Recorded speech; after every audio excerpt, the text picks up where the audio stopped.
This is the absolute. The absolute is this. Absolutely everything is the absolute. Everything and nothing's the absolute. Everything no thinging and no thing everythinging is the absolute.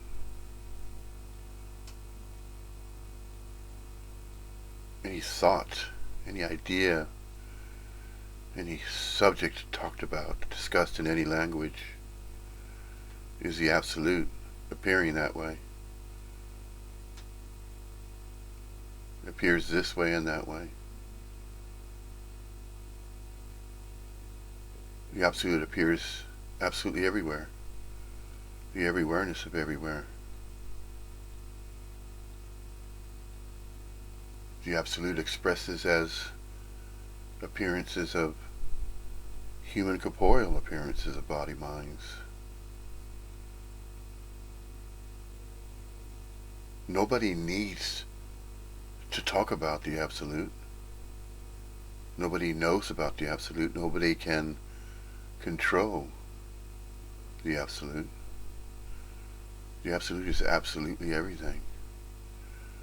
All manifestations, all appearances of anything are appearing within the absolute as the absolute appears, of its own accord and volition, as absolutely everything that is and is not. The absolute is and is not. Therefore, it can be stated that we, as human corporeal appearances, are and are not as well.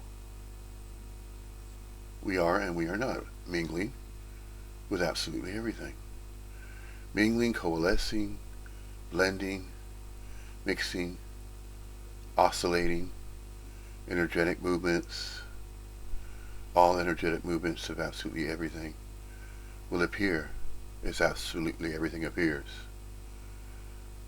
The absolute is inseparable.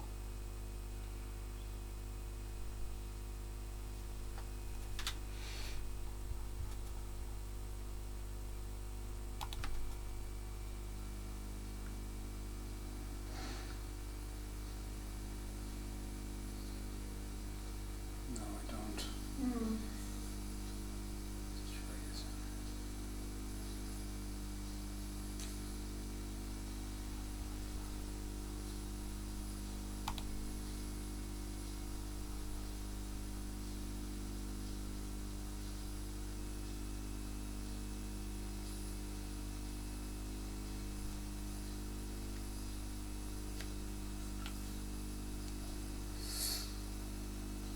No, it's not that.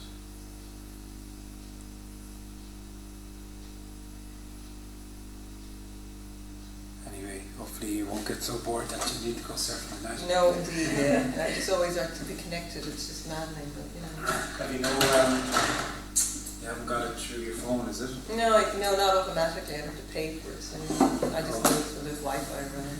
I know, yeah. Just habituated to it. That's all, you know. I know, I'd be the same. And it actually adds up. Like my bills, they're pretty big because I'm gonna have to do something because I'll move plan or something. Yeah, we're all just constantly surfing. We can't help it. And then it's just crazy to be spending dead money like that. Like another big bill, and I'm nowhere.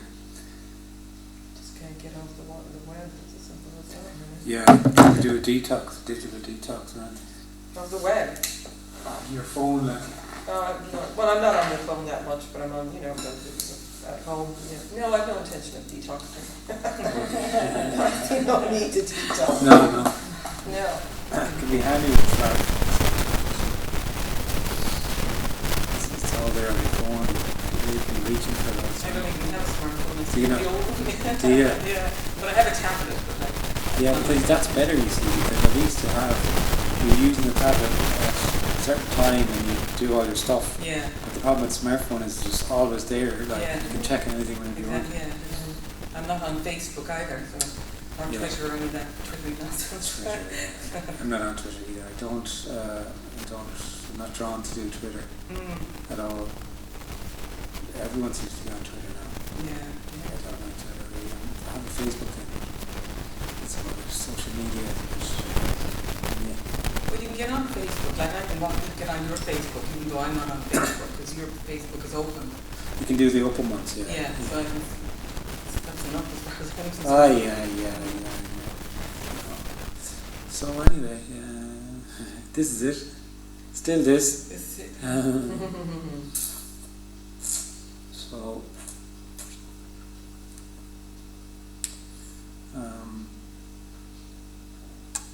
there's only what seems to be happening or appearing to happen. So now there's a hum of something, a real light, a clock ticking, feelings might happen, thoughts happen, seeing happens, whatever's arising is already it. But the sense that it's not it comes from the sense that I'm seeing, I'm hearing the clock tick, I'm hearing the buzz of the light, I'm sitting in the seat. And this sense of being a me is just very, it's just totally taken for granted. And we indoctrined into it and grow up. This sense of a me is absolutely real. So I'm a separate me, and I move through the world, and I make choices, and I'm moving in time. There's past, there's present, there's future, and things that happen in my life are as a result of what I've done and the work I've put in, and so on and so forth. This is the way that life is perceived, this is the story. And all the time that is the case, and you feel like a me, there's a yearning for something else, and the yearning is for wholeness or completeness, because you feel like there's a small me here and a big world out there, and there's this yearning, there's a sense of dissatisfaction with that. To what degree varies, but there's a sense, it's very unsatisfactory perception. So people who are searching for in the world from this perspective are looking to fill that void, to fill that sense of loss, of having lost everything. Whether it's through money or spirituality or success or power or blah blah blah, whatever it is, it's all that same yearning. And then what's being suggested here is that actually what that yearning is about is not about gaining something in your life that will make you complete. It's the sense that there is no separate you. So there is only everything. There is only boundlessness. And this sense of being a separate you is artificial. It's only an appearance. And that's what's being talked about.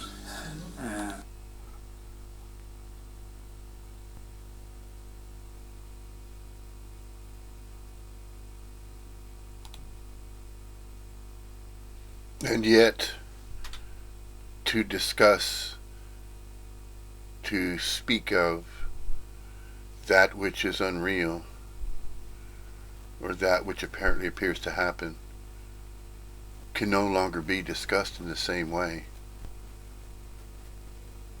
as though there is somebody using the internet, there is somebody on the internet, there is somebody with a computer keying in letters, forming words, and then pressing the enter button and sending information to other people in a world that it believes it exclusively belonged to.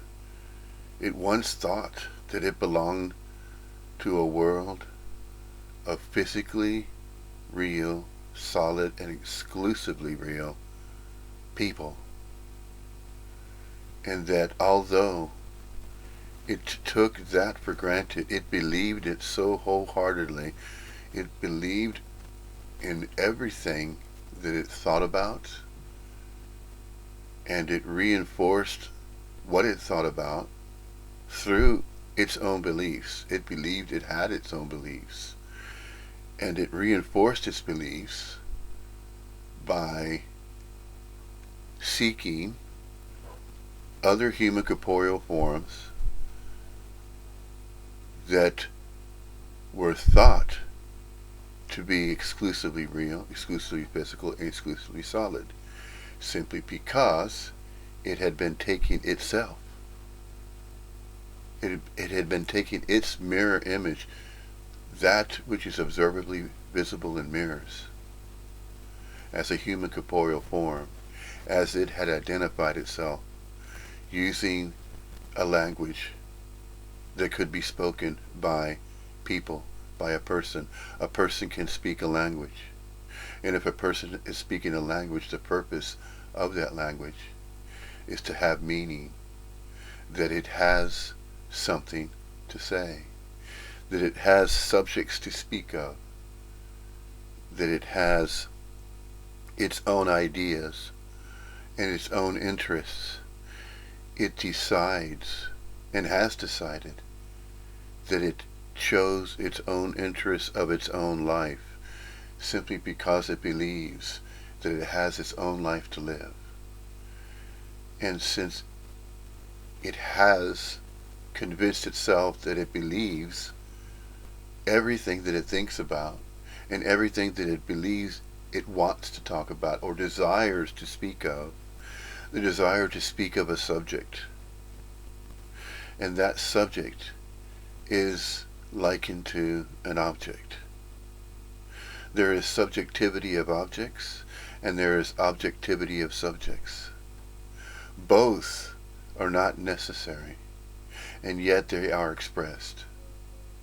There's no meaning, reason, and purpose for any subject, and there's no reason, meaning, and purpose for any object, simply because subjects and objects are not separate. They are thought to be separate. So in the thinking of consciousness via the mental thought system or consciousness, to use the English language to speak of these subjects, although non-duality, Advaita Vedanta, is not a subject that is spoken of, it is simply pointing to what is pointing to that which is regarded as absolutely everything. How can this be spoken of when absolutely everything is already set up as the absolute? No matter what is thought of, no matter what is spoken of in any language, the absolute has always been the absolute, as it appears as everything. The absolute appears as everything, and yet it is also nothing, empty fullness. There's nothing about everything that appears within the appearance of absolutely everything. There's nothing to talk about, because it already has always been. The absolute has always been. It has always existed. It has always been around. It has always appeared as absolutely everything appears. But it is inseparable of its appearance. And it appears of its own accord and volition freely, no matter what is thought to be appearing. It's not even that. It is even beyond that. It is beyond all subjects that could be discussed. And what is being discussed? What is discussing? What is speaking? What is speaking about the absolute? It is the absolute speaking of its own accord and volition, that which expresses through the appearances of human corporeal appearances, are as though the absolute is speaking about itself through the human corporeal appearances of human corporeal forms. Otherwise, it would not possess the ability to speak at all. There would not be any visibly observable human corporeal appearances if it were not part of the absolute. And yet, these appearances of human corporeal forms are appearing as though those expressions appearing as human corporeal forms is the absolute speaking about itself, about the absolute, as though it's a self when it is not. The absolute is just simply absolutely everything. That's beyond knowing, it's unknowable, it's beyond knowledge base, it's beyond anything that can be discussed about, described, or pointed to. Although there are non-duality speakers that are stating that they're pointing to absolutely everything cannot be pointed to or pointed at, simply because it's not about this, that, or the other. It's not about all the dualities that can be conjured. Therefore, that which is thought to be conjured via a separate appearance of a human corporeal form, claiming that it knows what the absolute is about, claiming that it knows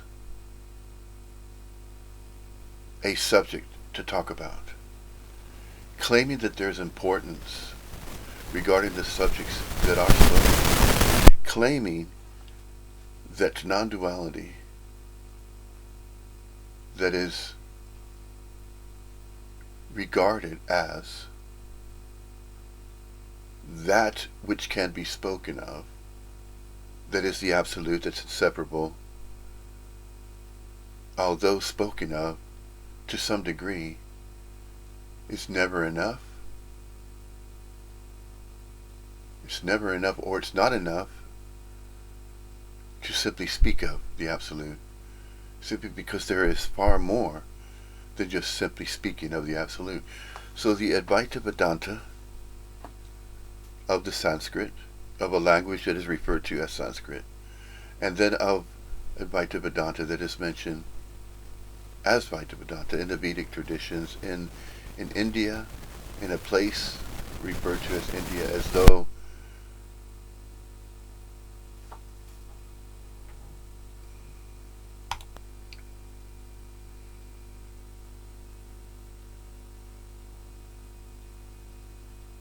although human corporeal forms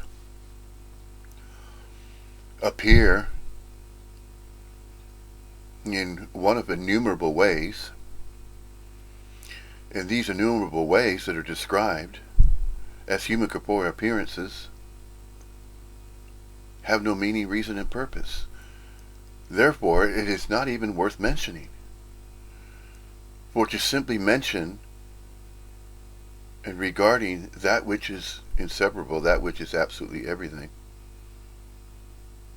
there is no meaning, reason, or purpose to discuss the subject of Advaita Vedanta non-duality, and yet it's discussed, and yet it is expressed as though there is meaning, reason, and purpose behind expressing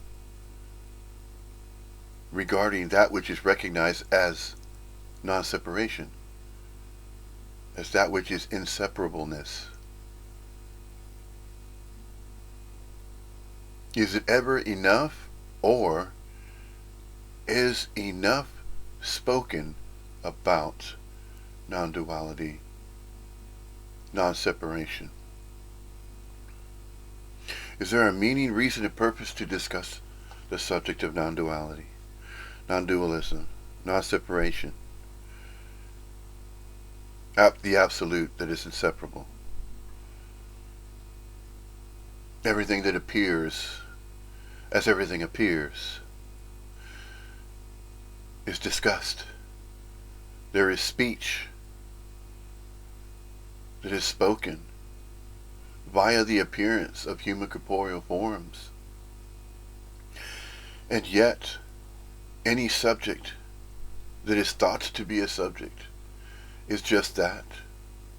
It's just thought to be a subject. For there is consciousness. It is mentioned that there is consciousness, but not all there is not consciousness. Consciousness is not all there is. everything not only includes consciousness, but includes absolutely everything else that could ever be spoken of, that could ever be discussed. What is discussing? And why is it discussing about anything? About any subject? Or about any object that it sees and believes that it needs to conjure meaning, reason, and purpose behind what is seen? Anything that's thought to be something seen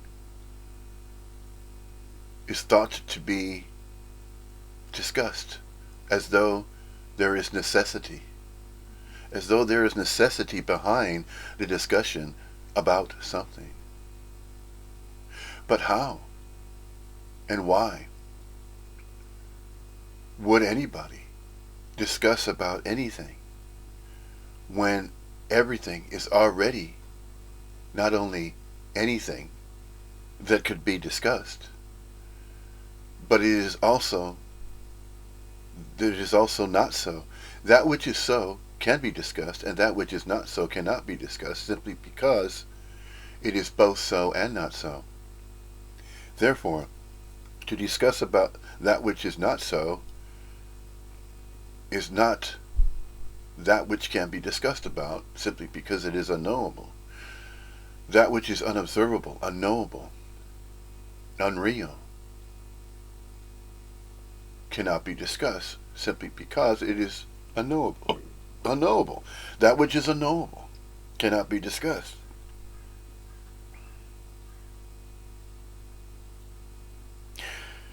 There are simply appearances. The Absolute appears as absolutely everything. But everything is inseparable. There are not separate things. They are thought to be, as though there are separate things appearing.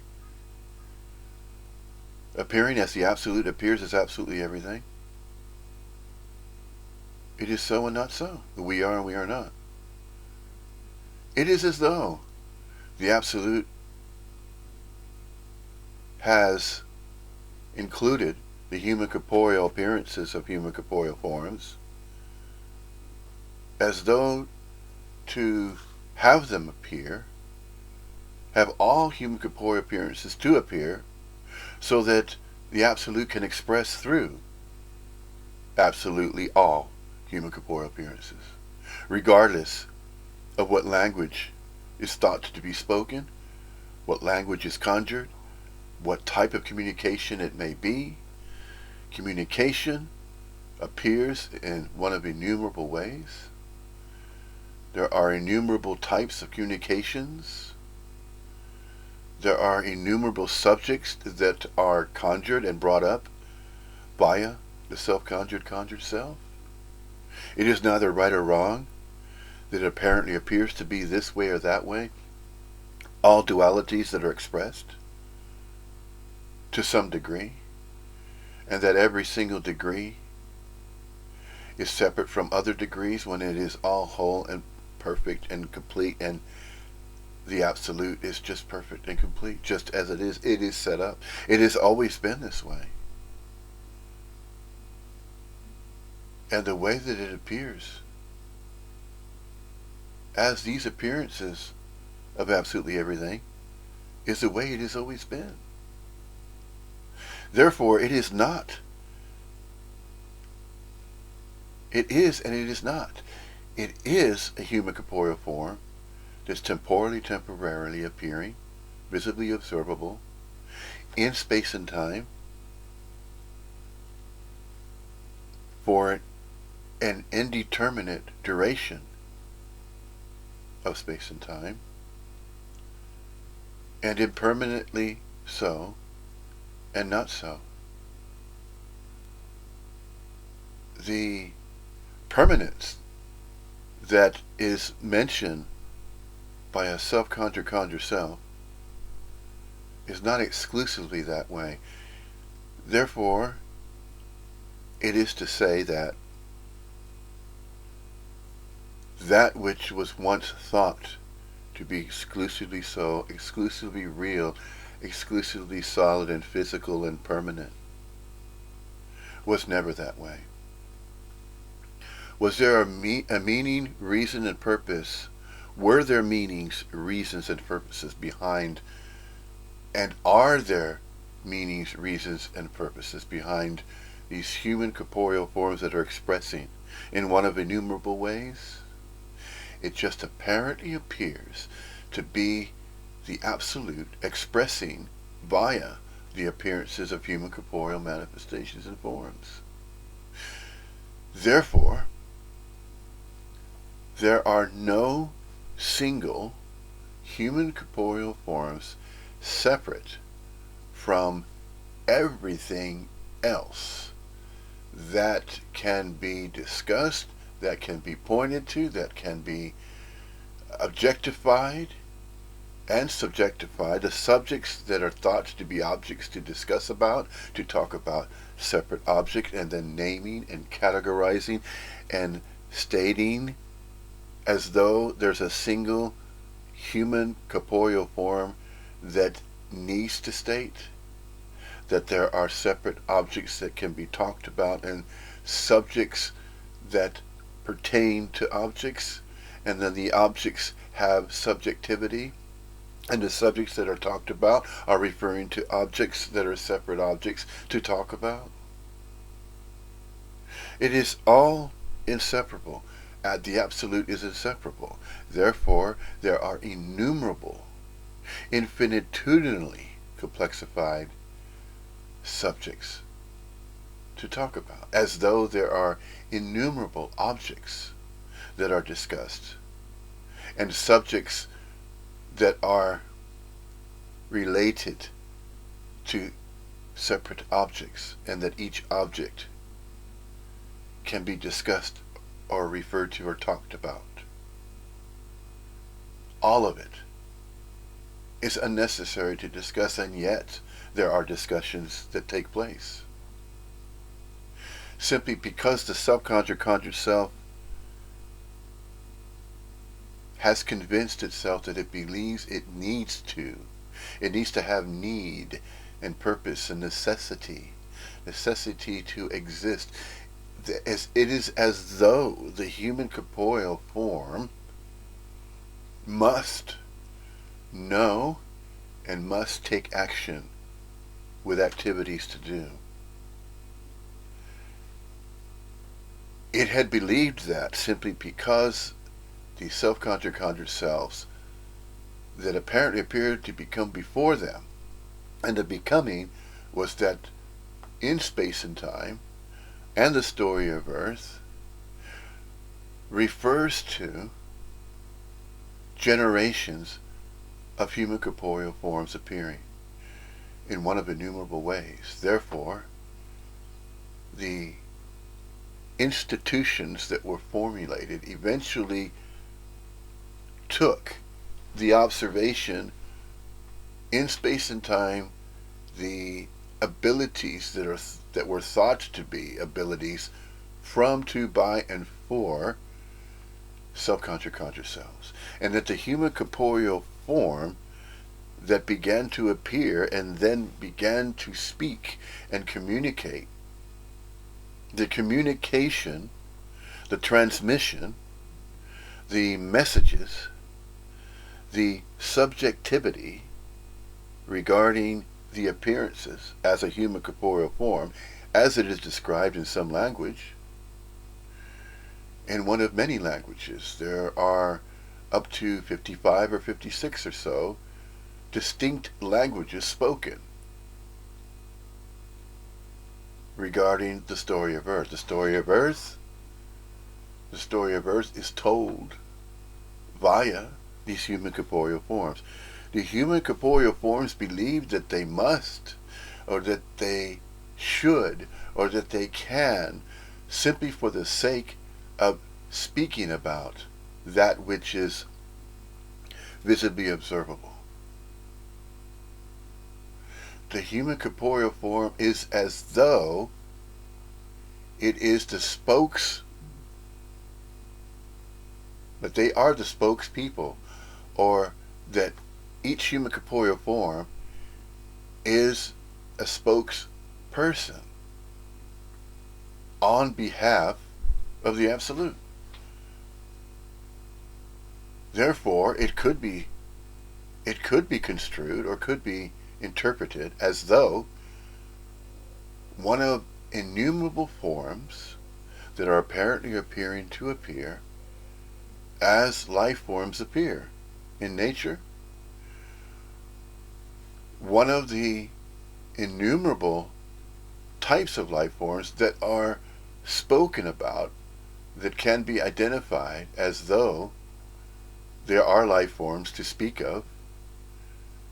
Therefore, to speak of any subject or any object or anything that is thought to be worthy of discussion, it is not so much that there are subjects and objects that are worthy of discussion. It just apparently appears as though speech is part of absolutely everything anyway, regardless if there is no meaning, reason, and purpose. And although reasons, meanings, and purposes can be attributed to that which is visibly observable, anything that's visibly observable is thought to be something that's worthy of discussion or worthy of speech to talk about subjects and objects, as though there is reason, meaning, and purpose for objects and subjects to appear, the subjectivity that appears in the languages that are describing objects. So there is the Absolute, and within the Absolute there is consciousness. Consciousness is the mental thought system that apparently appears to be apprehended, and then the apprehension of consciousness apparently appears to be a cause and effect. A cause and effect of consciousness is the result of the speech that can be spoken of via human corporeal manifestations that appear. And that this that appears as though it's a human corporeal form, and as though it is separate, simply thought that it was separate, that it was born, that it had its own beginning. And then it accepted the name that it was that was given to it. The human corporeal form believed and was convinced that it needs to have, that it must have a name, so that it can count, so that it can be counted on, so that it can be counted on in groups, and all of the other, what are thought to be other separate human corporeal manifestations, and they too were thought to be named, that there is necessity that they must be named and counted into a societal structure, as though a societal structure must be maintained. Therefore, it is as though these human corporeal manifestations that continue to appear in space and time, each human corporeal appearance can tell its own story. And then the storytelling that is mentioned and told. Regarding what? Regarding the human corporeal appearance, of human corporeal appearances of life forms. And it is as though it is a reaction to some other reaction, to some other reaction. It is as though the fractal appearances of fractals is one of innumerable ways that the Absolute appears.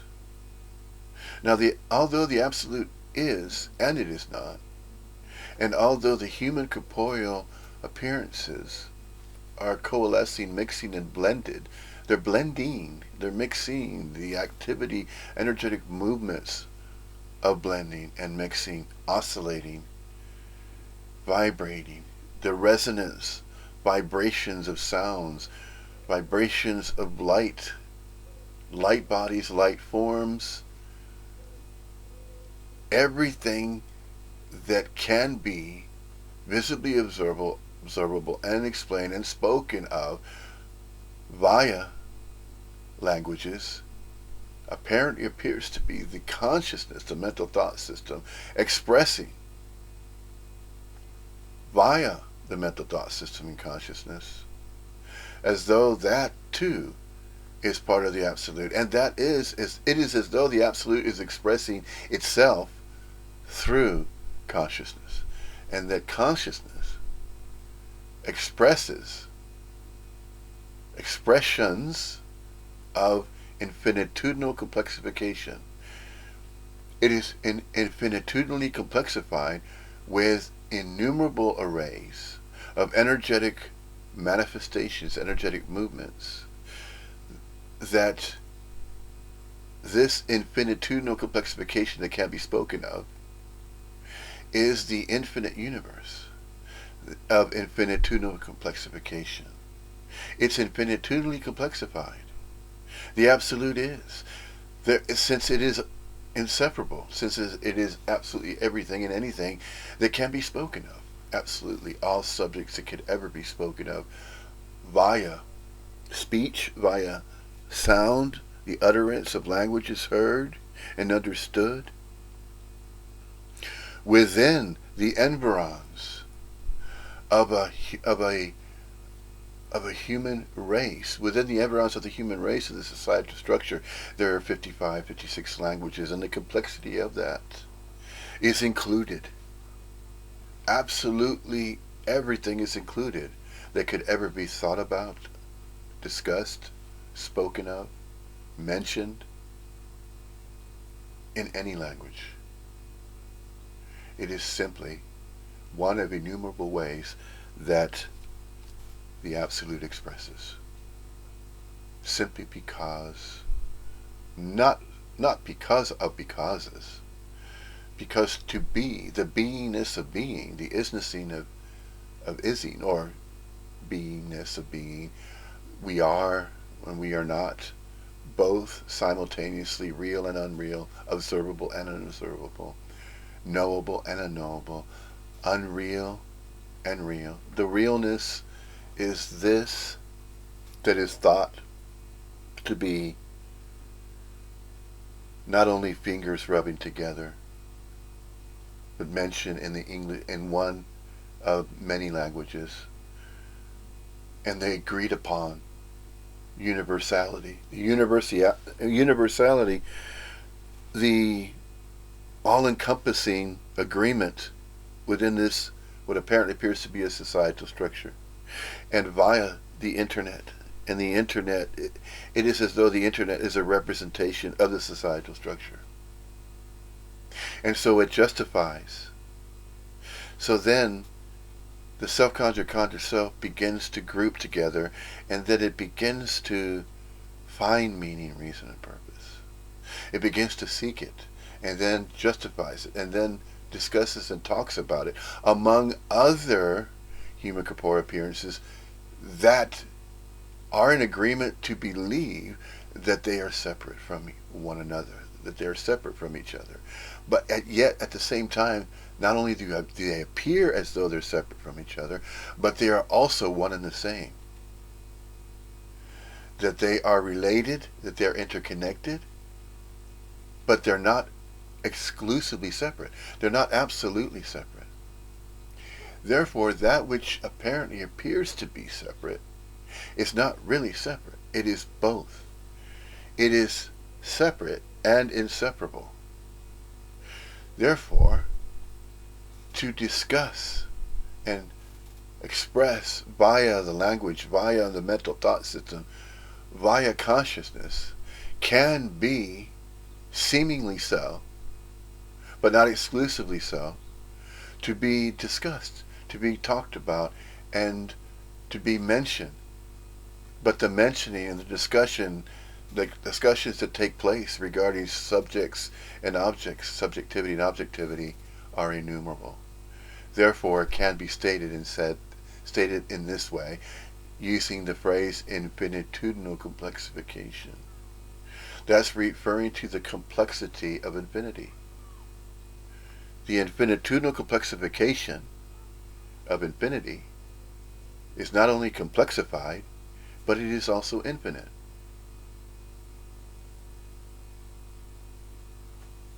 But to know infinity and to know the complexity is not necessary. There is no meaning, reason, or purpose to know of the infinite universe, of infinity, and of its complexified nature. The infinitudinal complexification is not a requirement to know that, simply because it's unknowable. Therefore, there are no separate human corporeal forms that can claim that they know or possess a knowledge base in a mind that it believes it's its very own to claim, and a body to claim, simply because there is the apparent appearance of a mind with a body, and that the mind and the body can be claimed by or via a single unit of local quality of consciousness energy form. This is the conjuring, and that is the conjuring of a conjured self that self-identifies with its own separation, and it makes every effort to convince itself and believe that, and in those beliefs and in via the manner of thinking, it forgets and it separates itself from itself to say, well, wait, there is the core essence of non-local quality consciousness energy.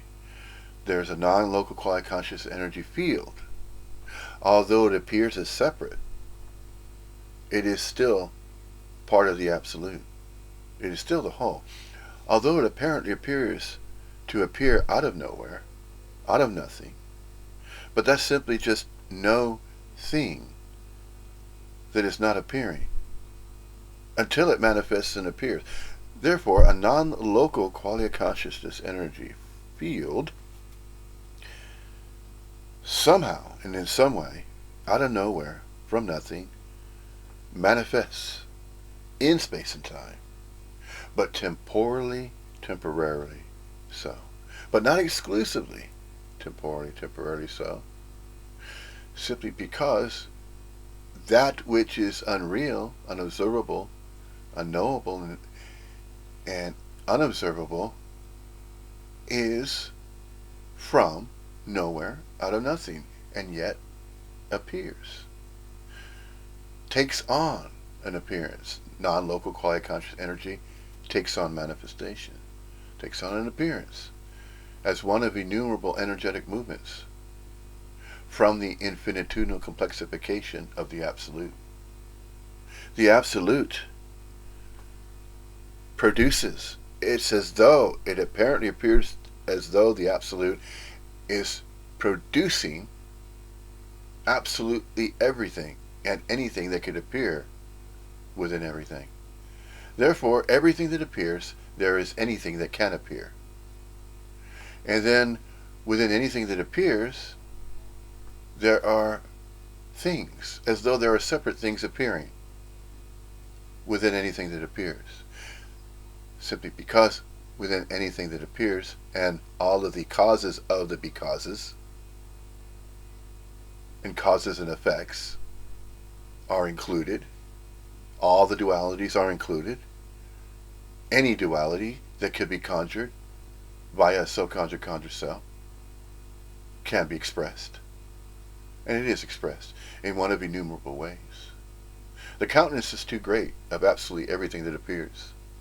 Therefore, anything that appears out of absolutely everything that is already making an appearance can appear in one of countless forms, and that is infinitudinal complexification. That's infinitudinal complexification. Absolutely everything. The infinite nature of the Absolute. The infinite nature of the Absolute is the appearance of absolutely anything that can appear. And within absolutely anything that appears, it is as though there is content. And that content is infinitudinal complexification.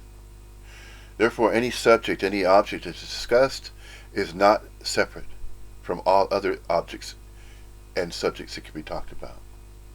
The countenance is too great. Therefore, this is why it is spoken of in this way, and how and why that phrase is used, infinitudinal complexification. Although that can't be knowable, it can't be known, it can still be expressed. And it is expressed. It is being expressed now. And it can always be expressed.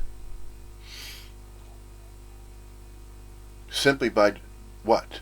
The replay. The reappearance. The replay of what? The replay of that which was spoken in space and time. Therefore, the Internet's a representation of absolutely anything that can be spoken of via the human corporeal form. It has self-conjured the idea, and it's neither right or wrong. It is simply somehow developed, and it's appearing as though there's a development. And then it entertains the idea as a societal structure, as an agreement. It entertains the idea that there is an evolutionary process that apparently appears to be happening, that the human race is referred to as all human corporeal manifestations that appear, that are visibly observable, are described and talked about as though there is a subject to talk about. There's no meaning, reason, purpose behind it, and yet it is as though each human corporeal manifestation of form can express in one of innumerable ways, and one of those ways are in agreement to say that there is the apparent appearance of a human race, and this apparent appearance of an evolution that apparently appears to be going on and happening, as though it is still part of the Absolute. Therefore, if it is stated that there apparently appears to be an evolutionary process appearing, and if it's making an appearance, then that which is making an appearance is turned into a subject that can be discussed and talked about. Not just objects that can be discussed and talked about, and even fashioned. There's the apparent appearance that materials and objects can be fashioned, and yet it is both. Absolutely anything that can be thought about. And that includes the conjuring. Therefore, if there apparently appears to be this willful conjuring via a human corporeal manifestation, then what is that? What is that? Is that happening? Is that a single occurrence? Is that a single event in some fixed position in space and time? No, it's both. It is appearing as though it is in a specialized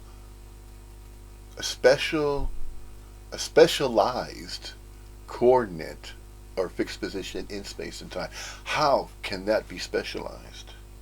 Well, it could be specialized by reinforcing the idea of specialty. So it could go in one of innumerable ways. What can go? An energetic movement can go. An energetic movement has no coordinates. It is free. It is radical freedom. Energy is radically free, sure. It has been agreed via various groups of subconjured selves, especially the Neo-Advaitist. It's referred to as a Neo-Advaitist. If referring to space and time, although it is recognized that it is temporally temporary, and not absolutely so, and not exclusively so, not exclusively real. And yet, it is both.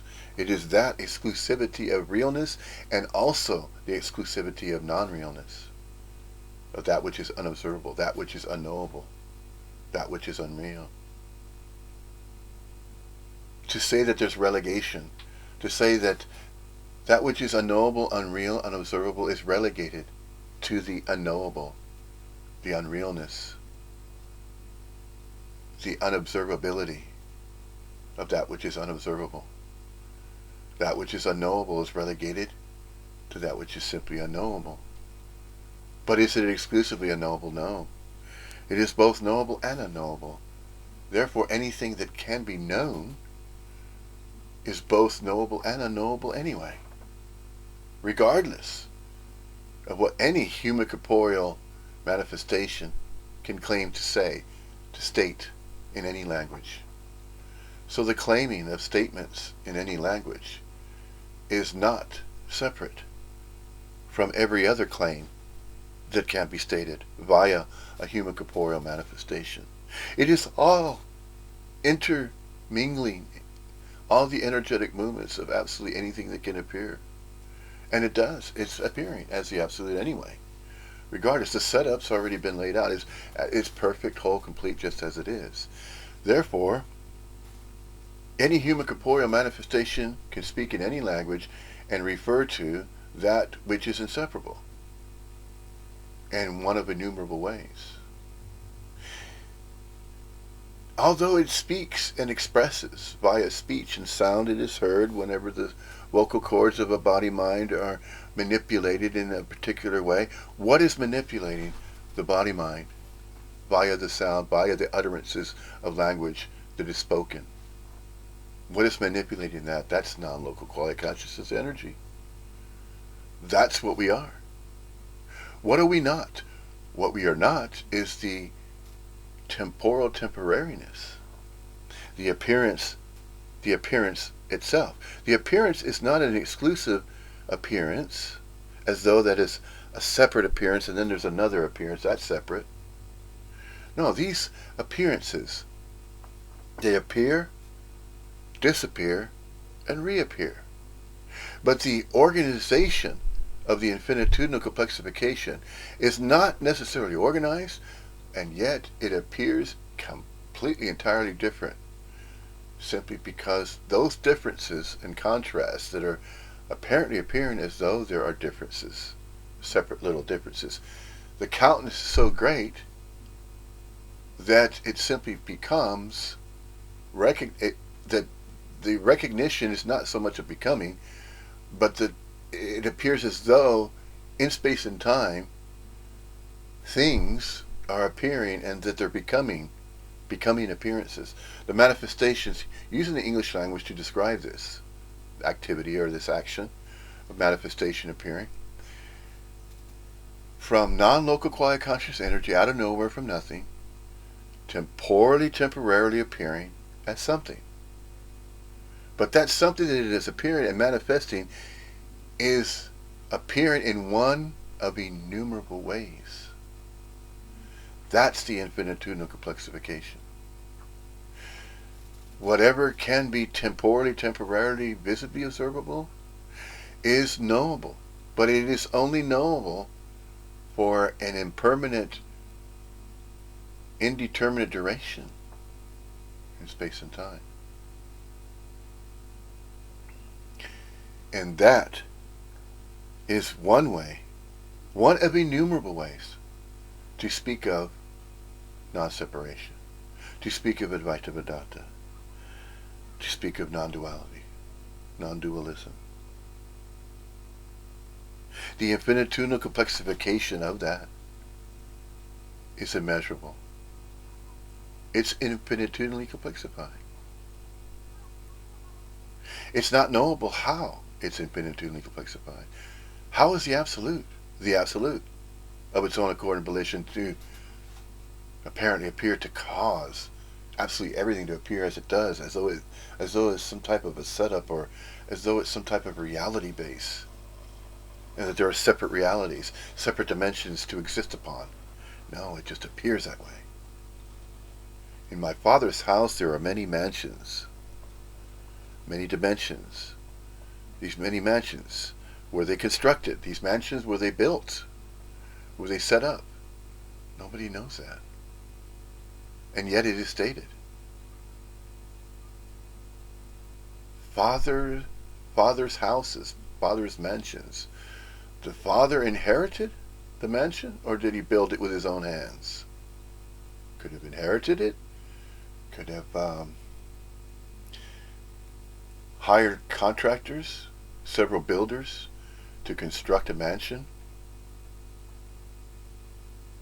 There are so many different, innumerable ways to describe that which is thought to be something that's separate, a separate object that is witnessed, that is seen. The body-mind is simply facilitating sight. The body-mind is facilitating hearing. Hearing what? Sounds. Where are the sounds coming from? Everywhere. Every awareness there is sound. Every awareness there's light. Every awareness there's energy, and it is boundless and timeless. And boundlessness and timelessness, that cannot be understood. This is why it is not knowable. This is why it's not known. And this is why a self-conjured self cannot claim that they are a consciousness researcher or consciousness expert to go around speaking to other self-conjured self. It's silliness. It is. And as these stories continue to be told, then the obviousness of the infinitesimal complexification, it just spontaneously continues to appear as it does, as the Absolute appears as absolutely everything. It's already whole, it's perfect, it's complete, just as it is. Therefore, a human corporeal manifestation can spend 70, 80 years discussing about the inseparable, about the infinitesimal complexification of the Absolute. The Absolute is simply absolutely everything and anything that can be thought about or discussed and talked about in any language. The countenance is too great, it's immeasurable. The countenance is as immeasurable as the points of light, stars and galaxies, and all the different ways to describe via the subject of this astronomy. Within every single subject there is infinitesimal complexification in that as well. Not only are there innumerable subjects to talk about, but there are innumerable ways to talk about a subject, to discuss and share information. The information that is part of a discussion or is part of a subject, a discussion that can be discussed. There's information within a language, and every language has innumerable countenance of meanings, and the meanings are only regarding just meanings of words, and the meanings are innumerable as well. Therefore, this is why it is stated that the Absolute has no meaning, reason, and purpose of itself, because simply it is of its own meaning, reason, and purpose. But to say that there's a separate Absolute is not knowable.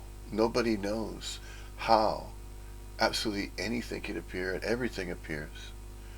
But there is no knowledge base to know that. It cannot be apprehended. Absolutely everything cannot be held by a single human corporeal form. That's ridiculous.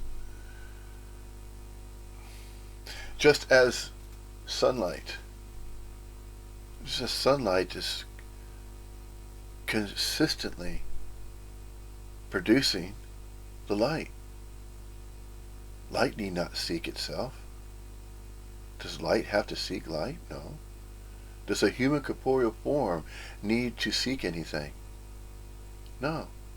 Simply because it is radiating, it's already being, it's oscillating energy. it is radically free, along with everything else that's radically free. Everything is radically free. The absolute is radically free. Therefore, the radical freeness within the beingness of how we are and we are not is infinitudinally complexified and continuously so and not so, so and not so, so and not so. Breathing in air, breathing out air, exhale. Inhaling and exhaling. We are and we are not. The absolute is and it is not. There are innumerable ways to describe that. To describe what? To describe the absolute. Describe this and that. Using this and that. Using dualities to formulate various descriptions, and these various descriptions are innumerable. Which is why it apparently appears that the English language is so versatile. Because the countenance of words that can be spoken are very, very high, very, very high degree of variables, variations. And so all these variables are innumerable. Just as there are grains of sand on every beach on the earth, that countenance is so great that it begins to apparently appear as though that's infinitudinally complexified. Just as microorganisms in the microcosm,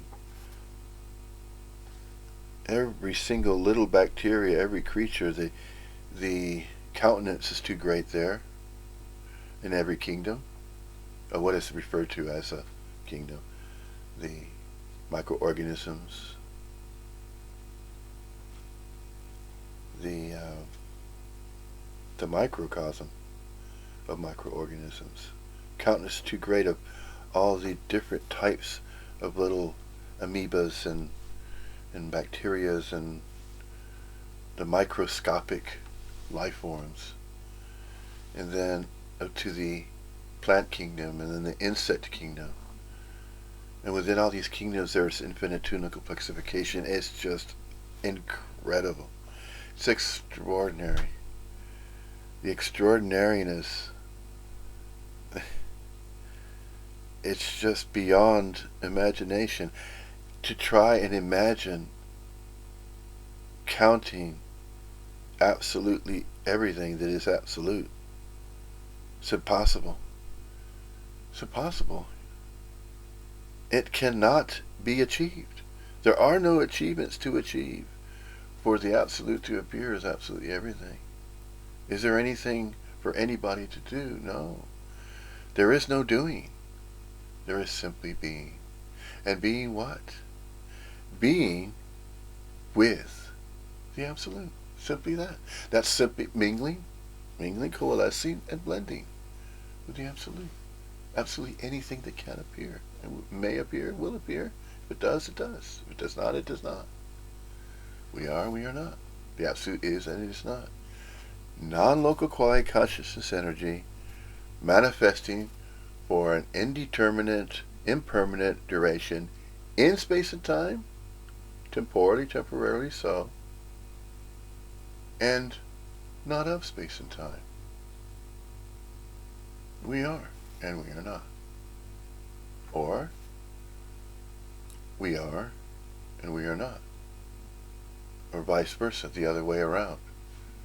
It works both ways. What works both ways? The appearances. How? How do the appearances work both ways? Appear and disappear and reappear. And then the reappearance disappears. And then the disappearances reappear. It's all interconnected, no matter how it is described. It cannot be described as a singularity. There are no singularities. This idea, this theory, hypothesis of a singularity, there are no singularities. No such thing as a singularity. If there is going to be a singularity, and to be described as though it is a singularity, the absolute is the singularity of all singularities. But there is no separation, because the word implies singular. The word singular, and then there's singularity. And in a sense, the absolute is the singularity of all singularities. Because within the absolute appears absolutely anything and everything that could ever appear. That which is visible, and there's also that which is not observable. There's that which is observable, and there's that which is not observable.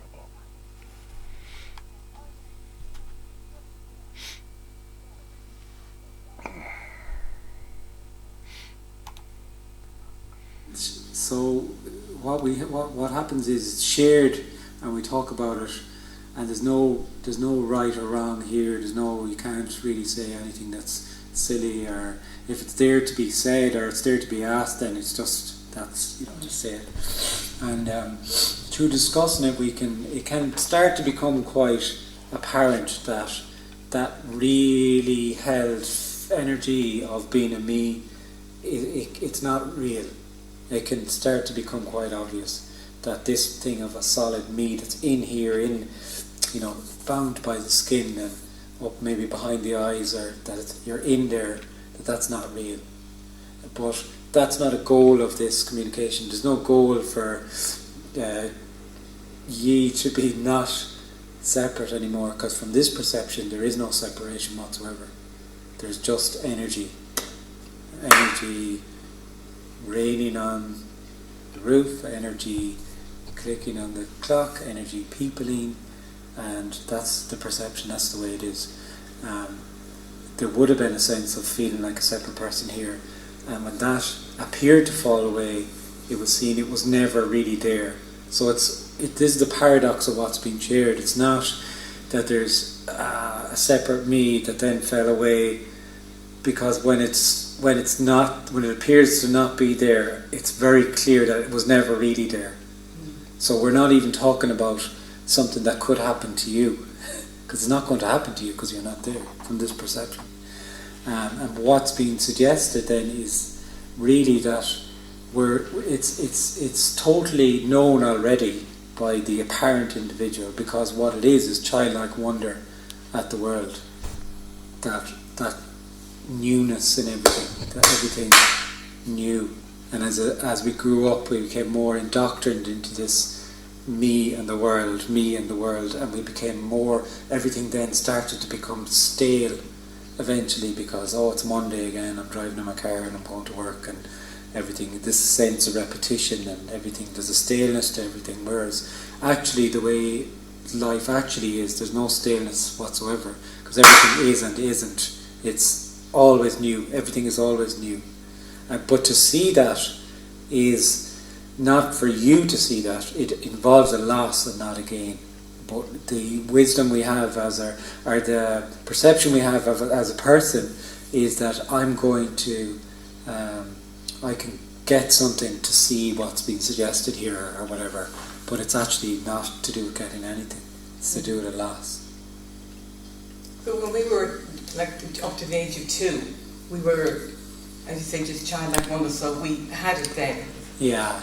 And then, because we people were start putting stuff onto us, calling it. No, we didn't have anything then. No. Mm-mm.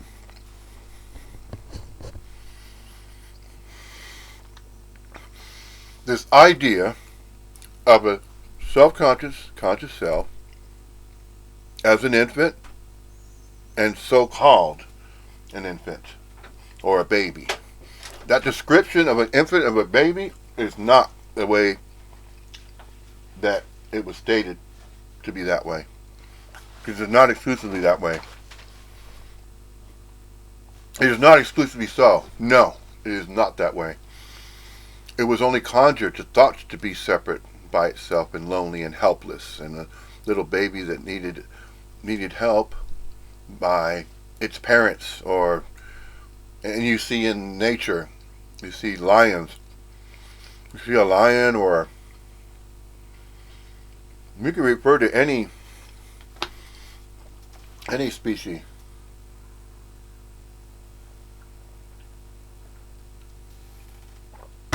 Of what is relegated and called a species. But we're going to focus, of course, on the human corporeal forms that is described. All right, there's this subject. All right, although non-duality and non-dualism, okay, it's not a subject, and yet it can be discussed as though it is a subject, and so therefore it is being discussed as a subject. And yes, it can be a separate subject. There's nothing wrong with saying that, oh, we're a separate subject to talk about. No, but that's not non-duality. It's not Advaita Vedanta. No, don't start getting that way about it, because the moment that a person starts getting that way, then there's an exclusive person that says, well, it has to be this particular way for non-duality, Advaita Vedanta, to be discussed. And no, it is not that. No. And so, to say that there's the appearance of a newborn human corporeal form, there are innumerable animal corporeal forms. There are innumerable plant-like forms. There are innumerable microscopic forms. There are innumerable insects, oceanic fish in the oceans of the earth, and there are innumerable species. A great percentage of an earthly body, of a planet, Earth-like planet. The greatest percentage of what is referred to as greater percentage of something, which are oceans and water, water, whatever. However you want to say the word. The different languages to say the word water, whatever. Is there a point to all of this? No. And yet, it is called out. It is recognized.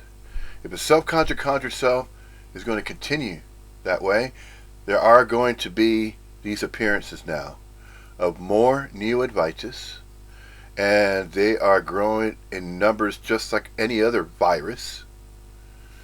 And the human species has appeared upon this Earth-like planetary abode as though it is a virus on the planet. And it is as though it is affecting the planet, but you know what? It's not. The high and mighty egoic nature of a self-conjured self that is believing and thinking that it is ruining, that it has the power and ability to ruin a planet. No, it is a self-sustained living organism. Just as a human corporeal manifestation has a degree of immunity to what? Well, those type of viruses and bacteria that are causing the common cold,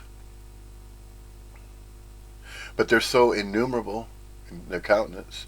So you have the apparent appearance of a human corporeal form, and that particular human corporeal form, along with its form, are so many other intricate, innumerable types of energetic movements within the energetic movements that are appearing. Within that, there's these fractals. It is likened to the Russian dolls. You open one, there's another one in there. You open another one, there's another one in there. It is also likened to a flea, on a flea. And then on that flea, there's a flea. And then on that next flea, there's another flea. And it's an example of a representation of an infinitudinal complexification. It's infinitudinally complexified. Therefore, to say that, oh, well, exclusively we're born, okay, and then we learn to think for ourselves. See, there it is. And this is how the conjuring develops. The apparent appearance of a process of conjuring developing. Of singling out, of separating. There's another newborn, there's another addition. Here's another newborn human corporeal appearance to add to the absolute.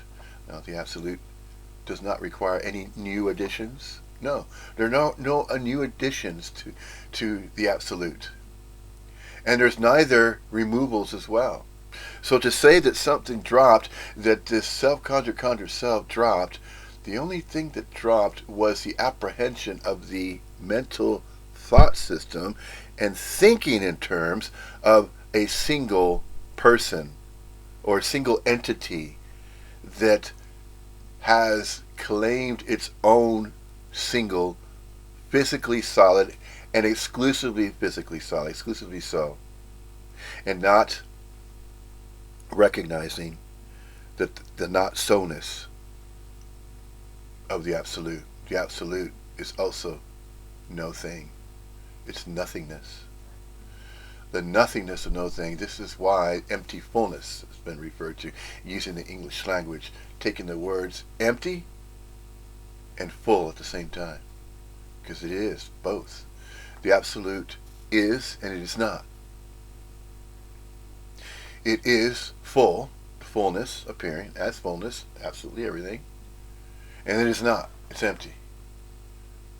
From nowhere. Out of nothing. Out of nowhere. No thing. Out of nowhere. Radical freedom. Radical freeness. It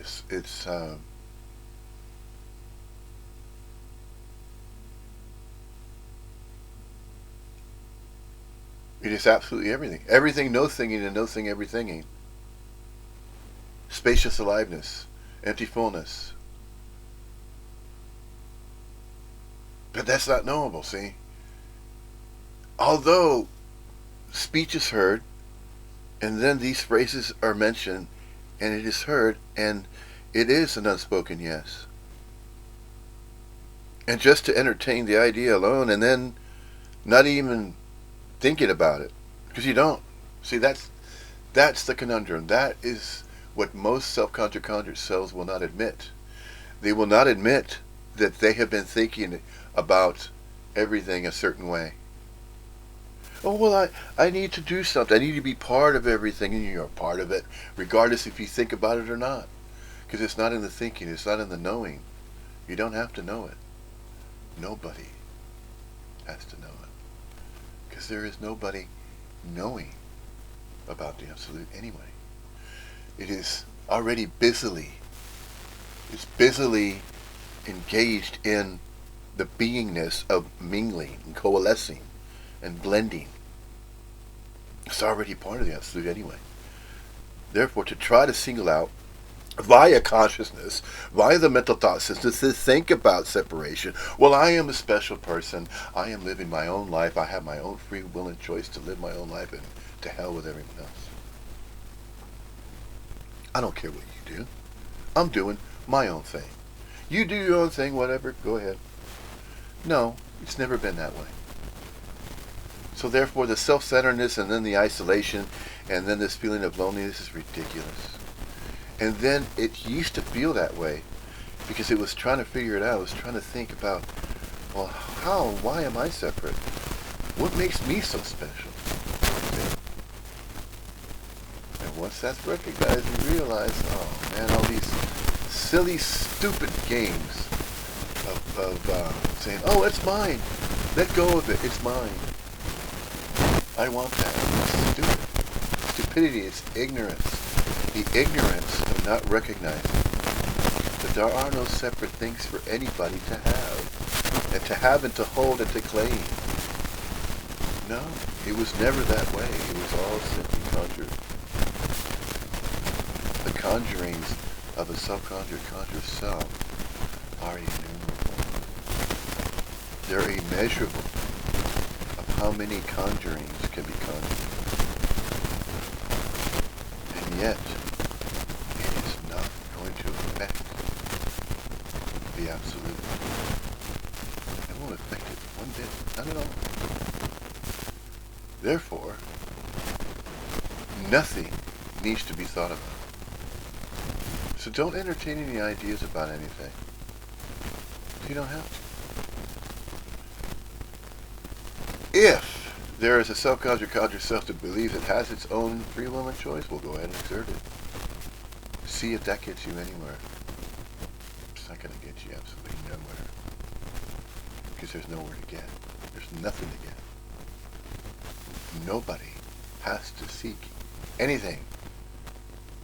The seeker is the sought. Indeed. Does light have to seek light? No. Therefore, that's how we are. We are as light. We are radiating is an energetic field. An energetic field of non-local quality conscious energy manifesting temporarily so as a unit of local quality consciousness energy form. That unit of local quality conscious energy form is simply an appearance. That's all it is. But it's not exclusively that, see? It is not exclusively that. It is so and not so. It is both. If there's going to be any type of exercise to attempt or try, or to believe in thinking that you are exercising some type of a special process, oh well, how am I going to recognize and know that I'm enlightened, that I know that I'm part of everything and that I'm part of the absolute? How am I going to recognize it? See, that's where you're already trying to recognize it via what? Cognition. You're thinking about it. See, you're accessing consciousness. You're accessing the mental thought system. The mental thought system, all it's going to do is feed you more ideas that you are the thinker of that thought. That you are the thinker of a very unique, special thought that nobody else has thought about. No, it's never been that way. But to the silly, self-conjured, conscious self, it is that way. It believes it's single. It believes that it's singled out, it's separate. That this is my body, this is my life, and all the rest of you out there are out there. That's the world out there. That's society. You know, oh wow, Monday morning, I gotta go to work and I gotta go face that. You're not facing anything. All of that is simply conjured. And what is recognized that all the conjurings were conjured via the mind of a body mind. That's all that was seemingly, apparently appearing to happen. That self-conjured conscious self was never there. All these birth names and birthrights, and then, see, the first 18 months or so in space and time, everything apparently appears to be happening in space and time. But there are no separate happenings happening for anybody.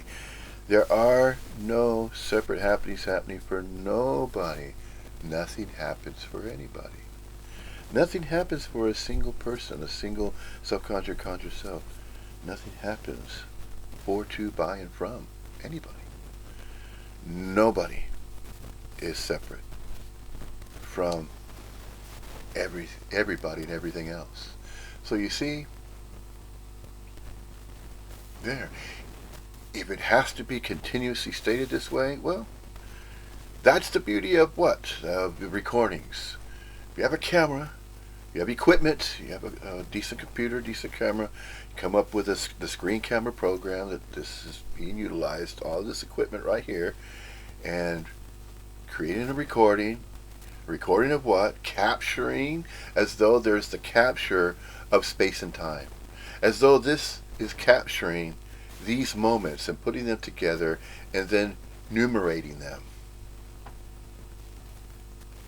Yes, of course, arithmetic, mathematics, it apparently appears as though it is mapping that which is observable. And in a sense, that's what science is. In a sense, science is the study of that which is observable. It could be stated that way. The science of everything. What is the science of everything? Well, the science of everything is only relegated to that which is observable, that which is experimental, that which produces what apparently appear to be real experiments, and then real materials to be used. And that's what the scientist believes. The scientist believes that and relies on the observable, that which is relegated to that which is considered real. But you see, this is where the unknowable, the unobservable, and the unreal. The unrealness of that which is unreal escapes the scientist, because the scientist operates and is only going based on its belief of its scientific method. The scientific method is to provide evidence and proof. Physical evidence, it calls it, because it is focusing on that which is so. It is focusing on that which is real and solid and that which is thought to be. See, there it is. It's in the thinking that causes absolutely everything to apparently appear as though it is exclusively physical, exclusively real, exclusively solid. That's what the scientist relies on. The scientist relies on that. And that is the way the scientist claims science to be. That particular subject about what? Science is about provable, evidential, real, exclusively real and solid, and physically solid experiments that are convincingly so that way to the scientist. So the scientist is going to say, well, if we cannot produce some type of result in an experiment, then that means it doesn't matter. It doesn't matter. It's not real. It doesn't matter. So, a scientist lives in that kind of reality where it separates that which it believes is separate. That there's the observable reality, and there's everything that's observable. That's the main reality. That's the one to focus on, because that's where everything appears to be really going on. That's where all the action is. No, there is no exclusive coordinate in space and time where all the action is. There is action everywhere. Throughout the infinite universe, there is action. And that action is of its own accord and volition. It's free energy. Radically free. But no, the scientist wants to contain it. He wants to try to create these devices. The super collider. Yeah, it wants to take what it believes is taking manifestation, and then it wants to put it into a vacuum, and it wants to put it into some type of a equipment, and then it wants to collide particles together, or atoms, and it believes that it's doing that. It wants to harness. It wants to harness absolutely everything and create. It wants to believe that it's going to create something new. Something new that's never been created before. Oh man, that scientist wants to go after that. The scientist wants to go after what? It wants to go, regardless if it has funding or not, it was trying to get the funding, and once it has the funding, then what are these group of scientists or researchers or in whatever field of study they might be believing to undergo? Any endeavor that it believes is worthy of an endeavor of, let's say, the very first scientist or researcher to come up with some type of device that can communicate with spirits or human corporeal appearances that were once humanly corporeal but then passed away and they're no longer appearing.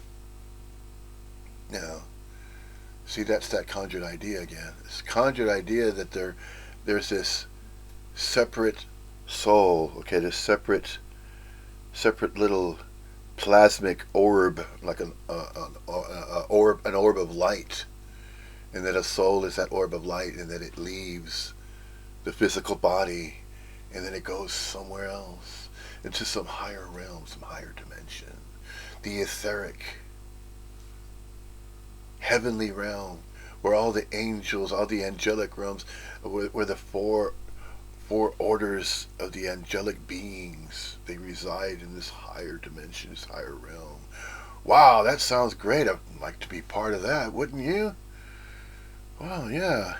Heaven's gates open. For what? See? And then it starts getting so sensationalized, and then you get these human corporeal manifestations such as your Koreshes and your Applewhites and your Ikes.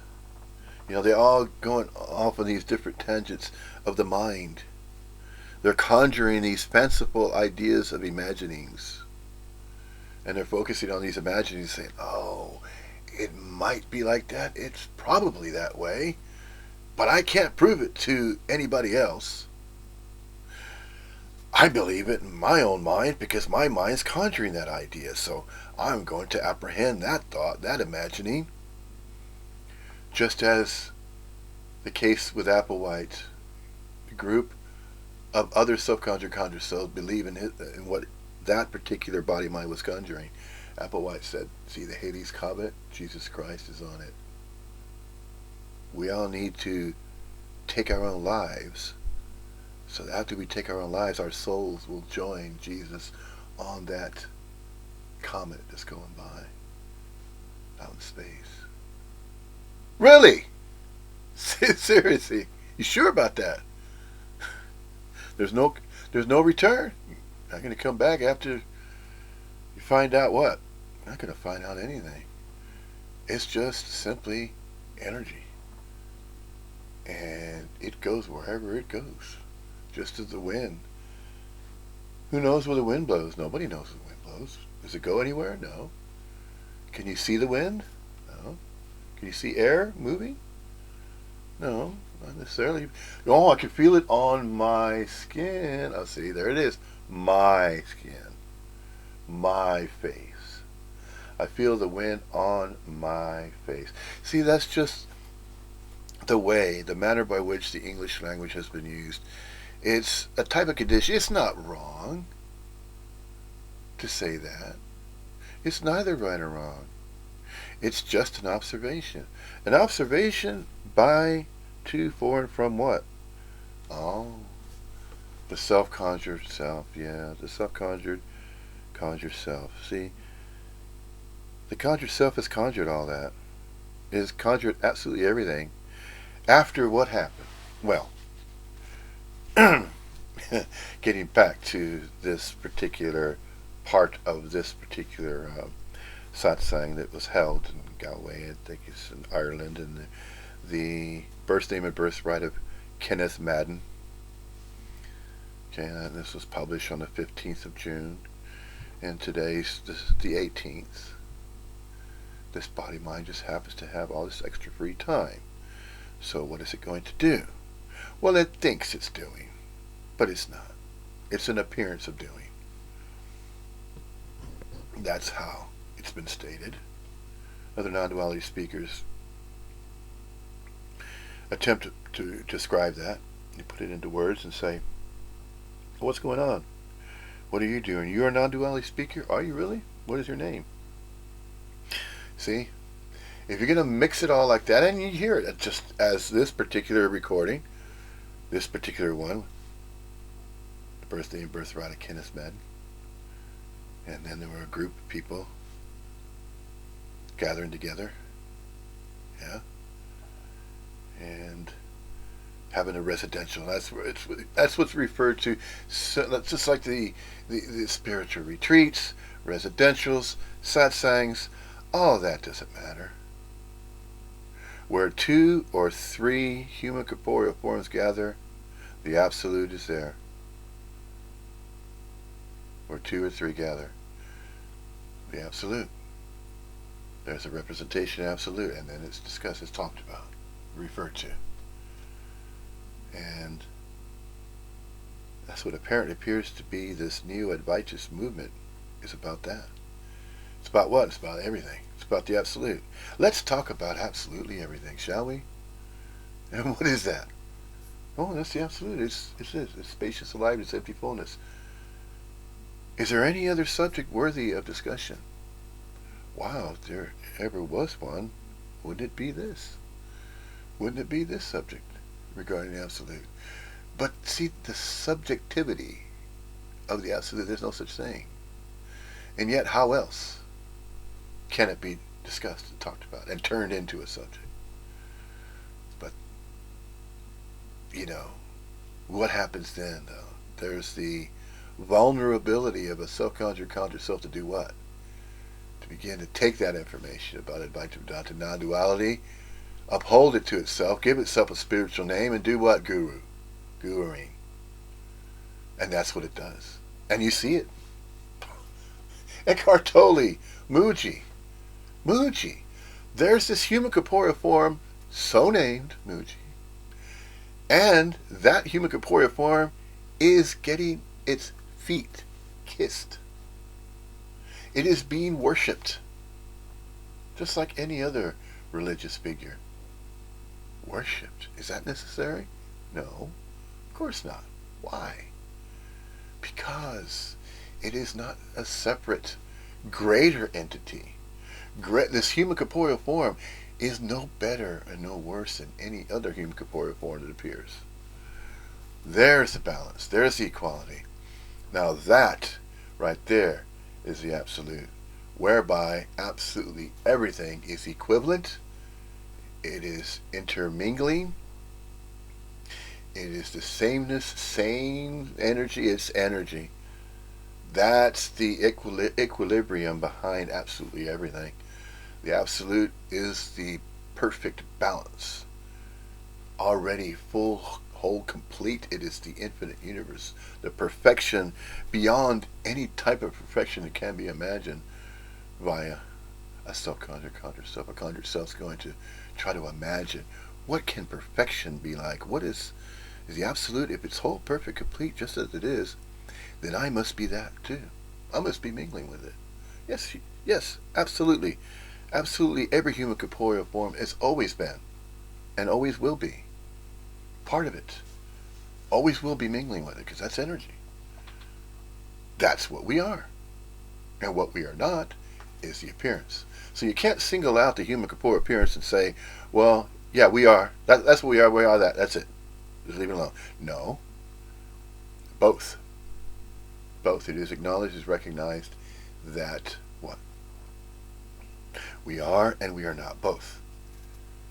Non-local quality consciousness energy manifesting as a unit of local quality consciousness energy form, humanly corporeal, temporarily so, but not exclusively that way. See, it's not in the exclusivity. It is both. It is in the combination of soness and not soness.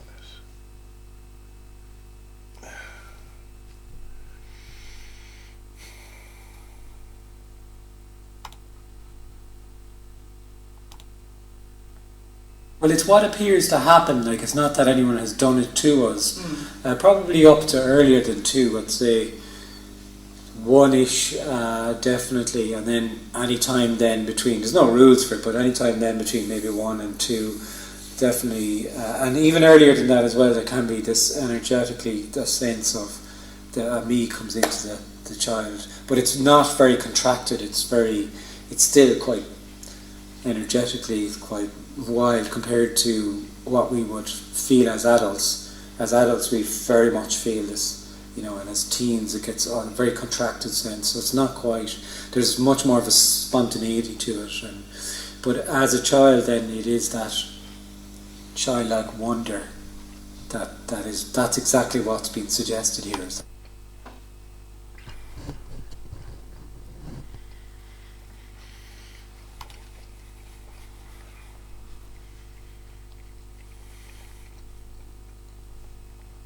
In order to enter the kingdom of the heavens,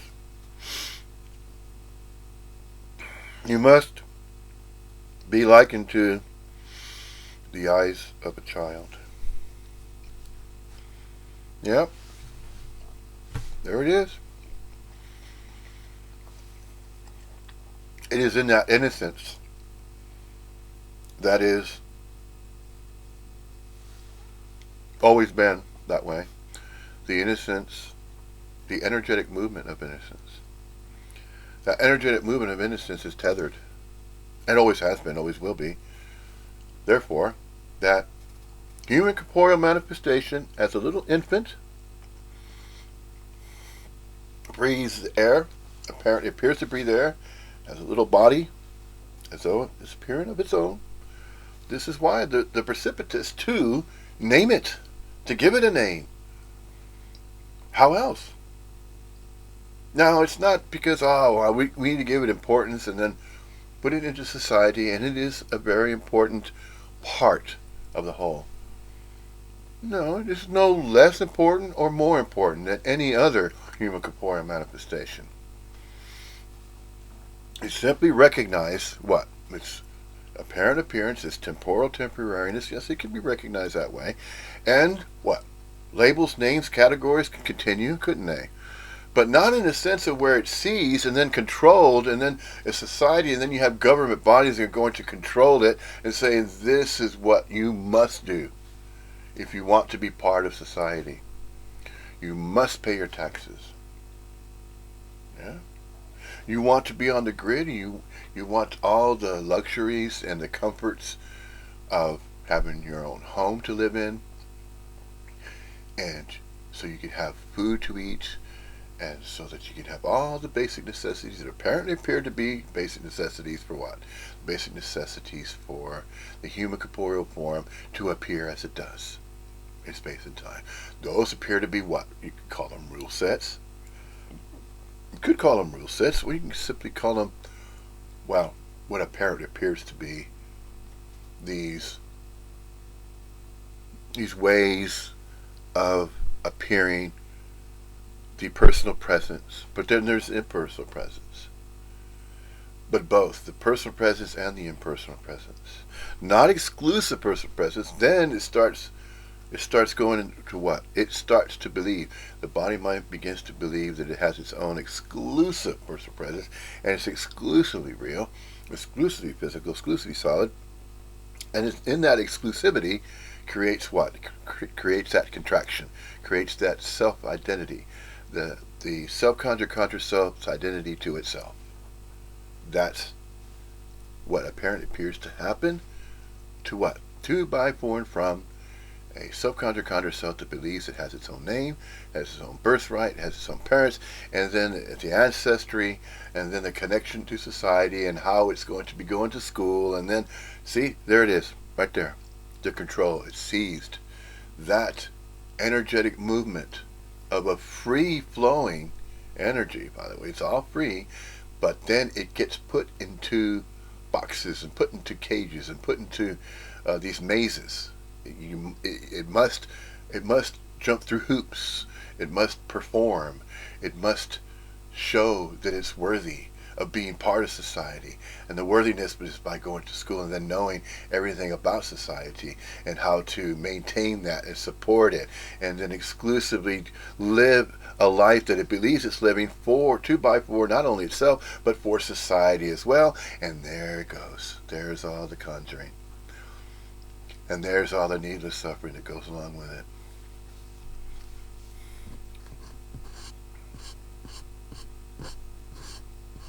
You know what? You don't have to wish for the change. It's going to happen anyway. Wait a little season. Yeah. It was mentioned before. 7 seals. 5th seal. It's already been open. 2 more to go. 2 more seals to be open.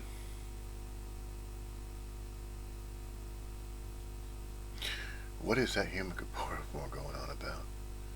What is this thing about seals? Tell you what, I'm not going to explain that one. This body mind is not going to explain about the 7 seals. Those human corporeal forms that are familiar with what that means, well, they will understand. And in that understanding, they'll recognize what? Oh, okay. It's referring to that. In order to enter the kingdom of the heavens and the absolute, you could say, the absolute is what? Have the eyes of a child. You already have the eyes of a child naturally. The innocence. You don't even have it. It's already part of you anyway. Every single human corporeal form has that essence of innocence. And although it changes, apparently appears to change, when you get into teen years, you spend more time, or more time apparently appears to be spent in space and time, manifesting this temporal temporariness. And then it turns out to be what? It apparently appears it turns out to be a game, or some type of a test. It has been construed that way before. That life of a human corporeal manifestation is a test, just to see how it does. It doesn't know how long it has. How long it has to do what? Well, to simply be appearing as a manifestation, as a unit of local quiet conscious energy form for an impermanently indeterminate duration in space and time. And whilst it's doing that, there apparently appears to be this process. If it's trying to integrate into society, but see, that's the catch, though. What is the catch? The catch is, where's that human corporeal form appearing? What are the conditions? What are the apparent appearance of conditions, if you will? It apparently appears to be appearing as an infant in such and such environment. Different environments, innumerably different. Apparently appears that if this Earth-like planet is to be construed as a test or a testing ground, or just like as an experiment, to witness, to see how non-local quiet conscious energy, as it manifests as a human corporeal form, if it's the absolute expressing that way, there's some type of an appearance of a setup. It must be a setup. What else is it? If there's no meaning, reason, and purpose, but to give that which does not have meaning, reason, and purpose, to give it meaning, reason, and purpose, there could be innumerable ways to give the appearance of activities that are going on. If there is to be a societal structure, the story of society, economics, economy. Economies of what? Human corporeal forms that are engaged in various tasks, various skill sets, things like that.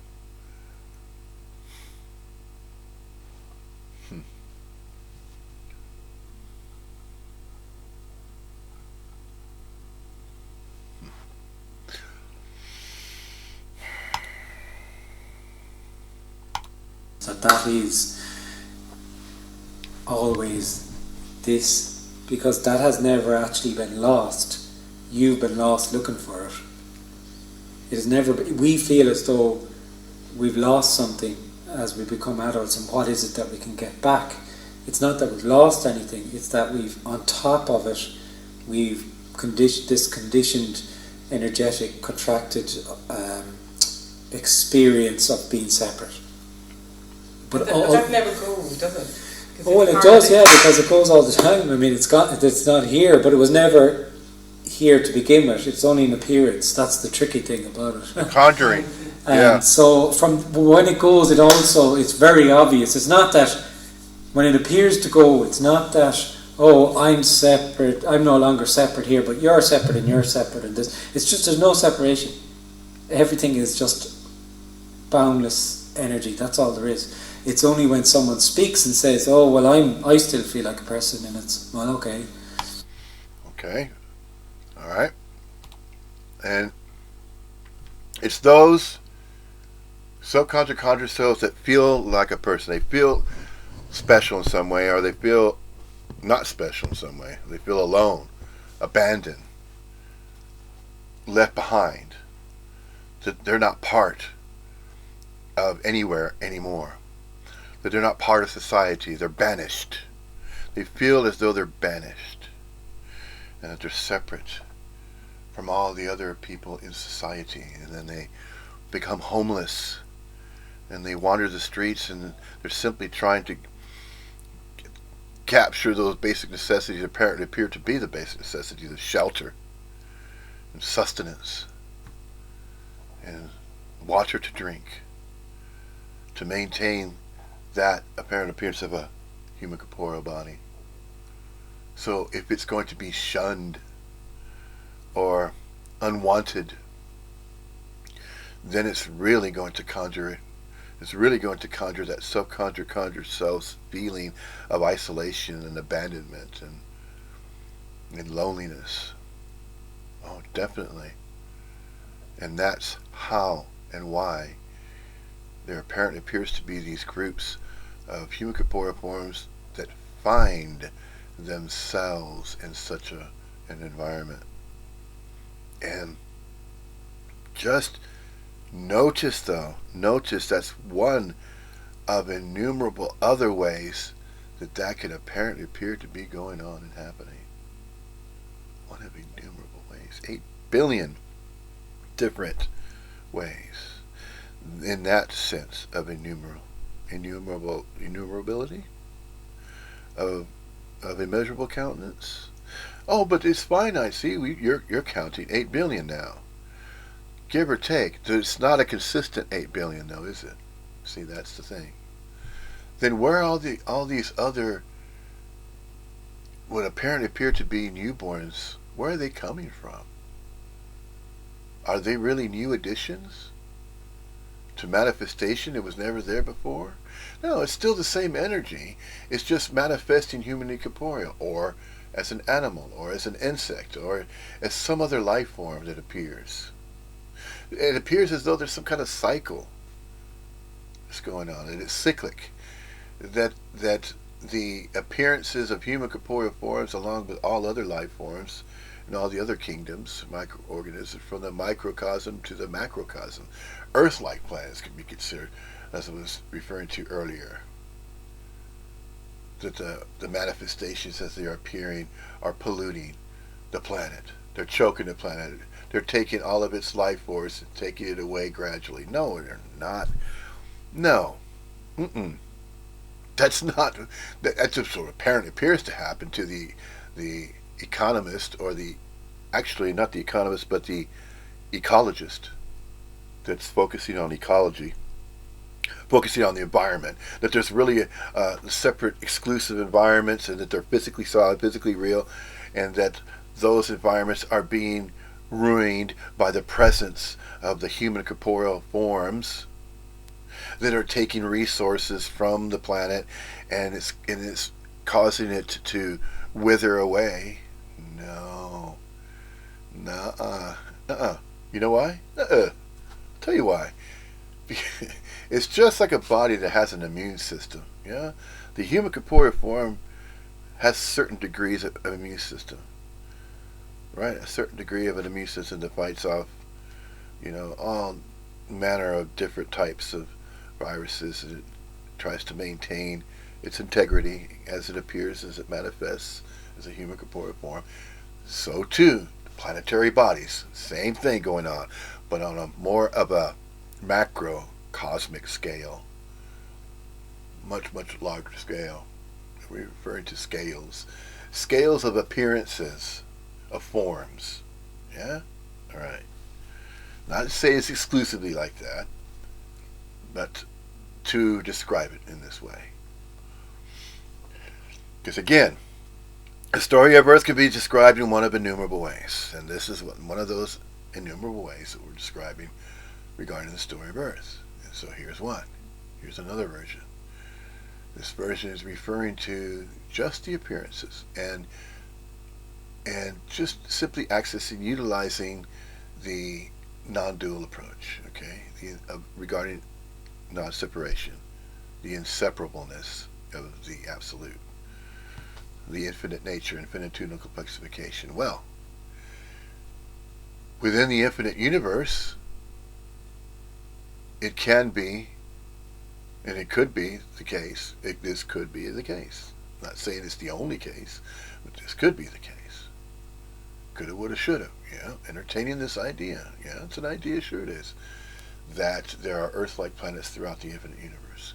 And this particular one that we apparently appear to be upon, or involved with, and interacting and integrated with, is a living being of itself. A planetary abode that harbors life. It is life itself.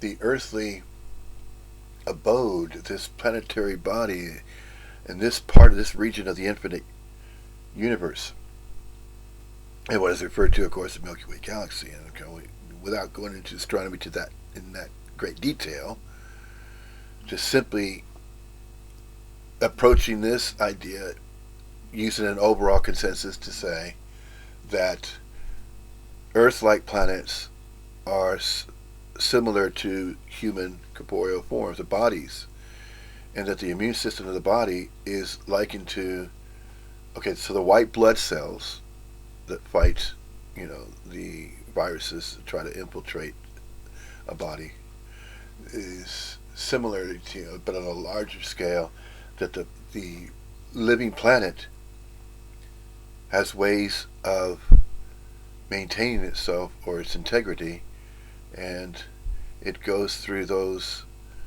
types of manifestations to protect itself. How? Just as the skin, the soil of the earth is likened to the skin of the body mind. And then the white blood cells are likened to the volcanisms that occur on the planet, such as volcanoes, earthquakes, the atmospheric conditions such as hurricanes, typhoons, tornadoes, torrential thunderstorms, things like that, are these what have been referred to as acts of nature. These acts of nature apparently appear to be the manner by which the planet protects itself and maintains the balance. If there's too much of something or some type of energetic movement that's disrupting its natural essence of aliveness, then the planet releases these type of defense mechanisms, so to speak.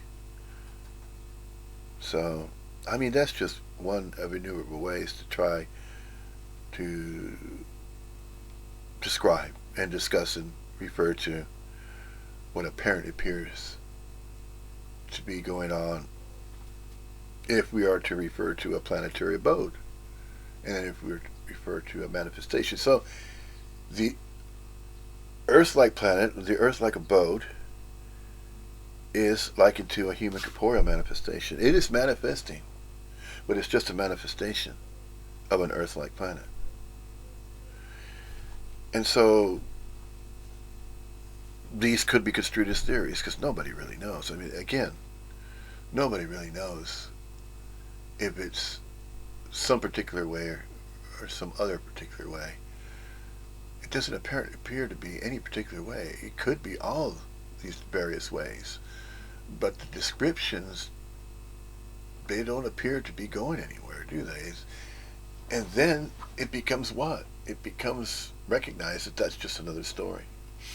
So these stories of Earth, the stories of planetary abodes, and the stories of the various body minds have stories, and they have families and friends, and they integrate into society, and they have a story to tell, the storytelling, the narrations. But we are not the narrations of these stories.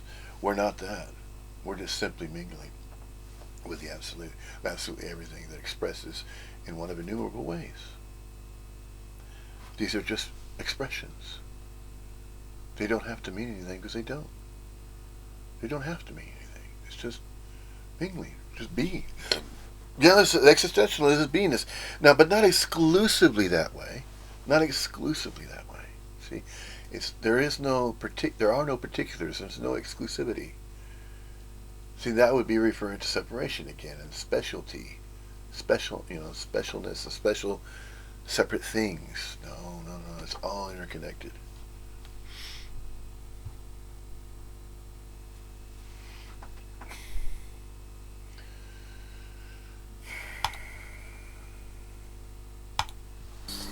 Fair enough, that's what appears to be happening there then. But there is no body, there's just nobody. There's just energy, just aliveness. Is there a perceiver of that?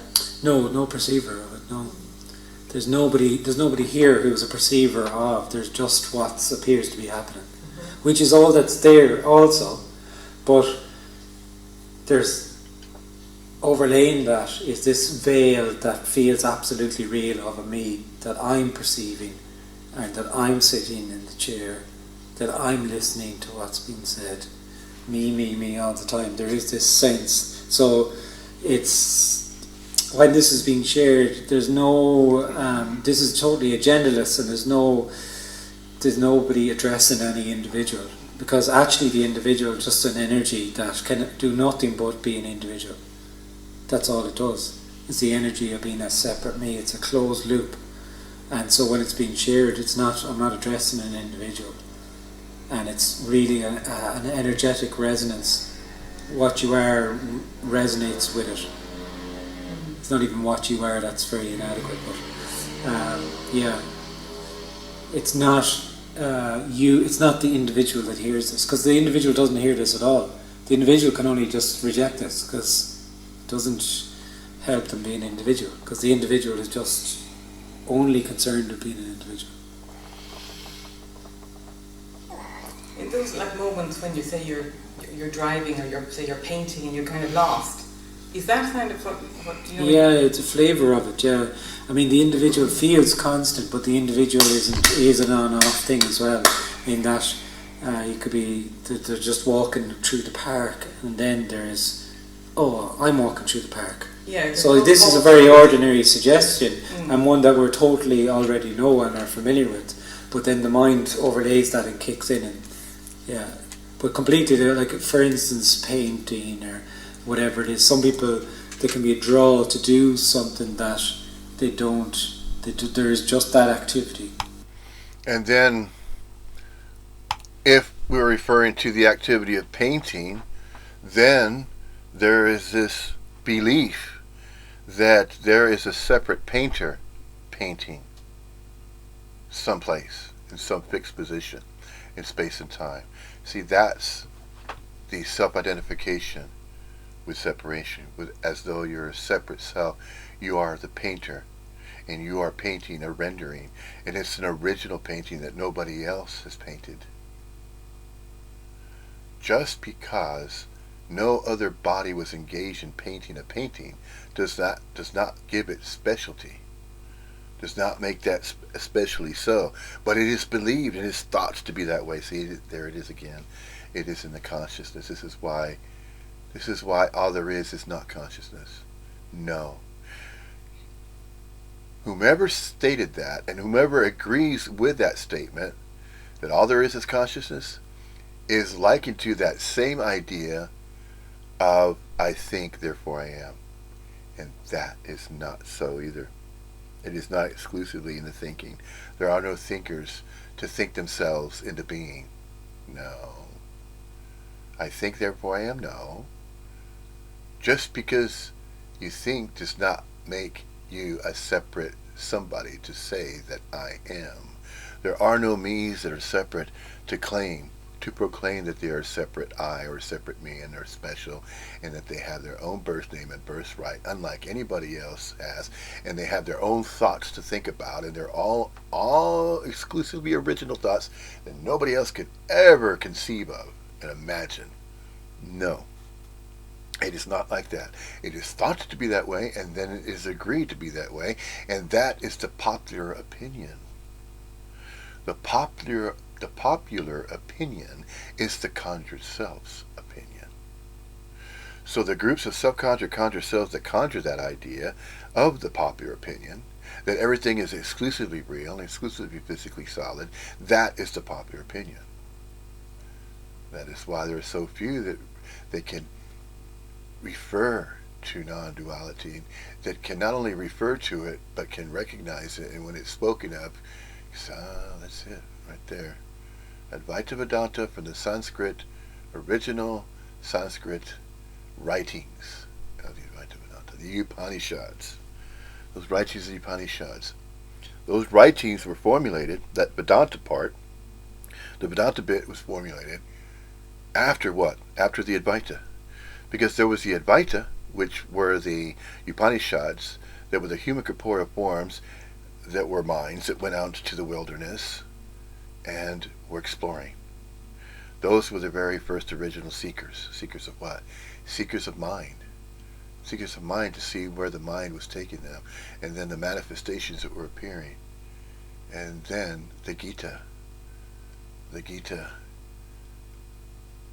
was turning into part of Vedanta, and then the Advaita as the spoken Vedanta, the spoken of the Absolute. So the Absolute, to speak of the Absolute, is in the Vedanta, it's in the Gita, it's in these writings, the Upanishads, regarding non-separation, that which is inseparable. That right there is the core. But they're not teachings, they were construed, they're taking as teachings. And then the guru, the teacher, was conjured. Yes, the teacher was conjured, and the guru was conjured, and then the master.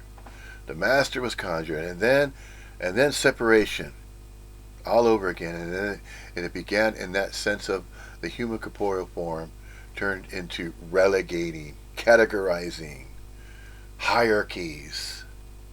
No, all these hierarchies and all this power, levels of specialty, and that this group of conjured cells are better than the group below them, simply because they have acquired a certain degree of knowledge base of knowing.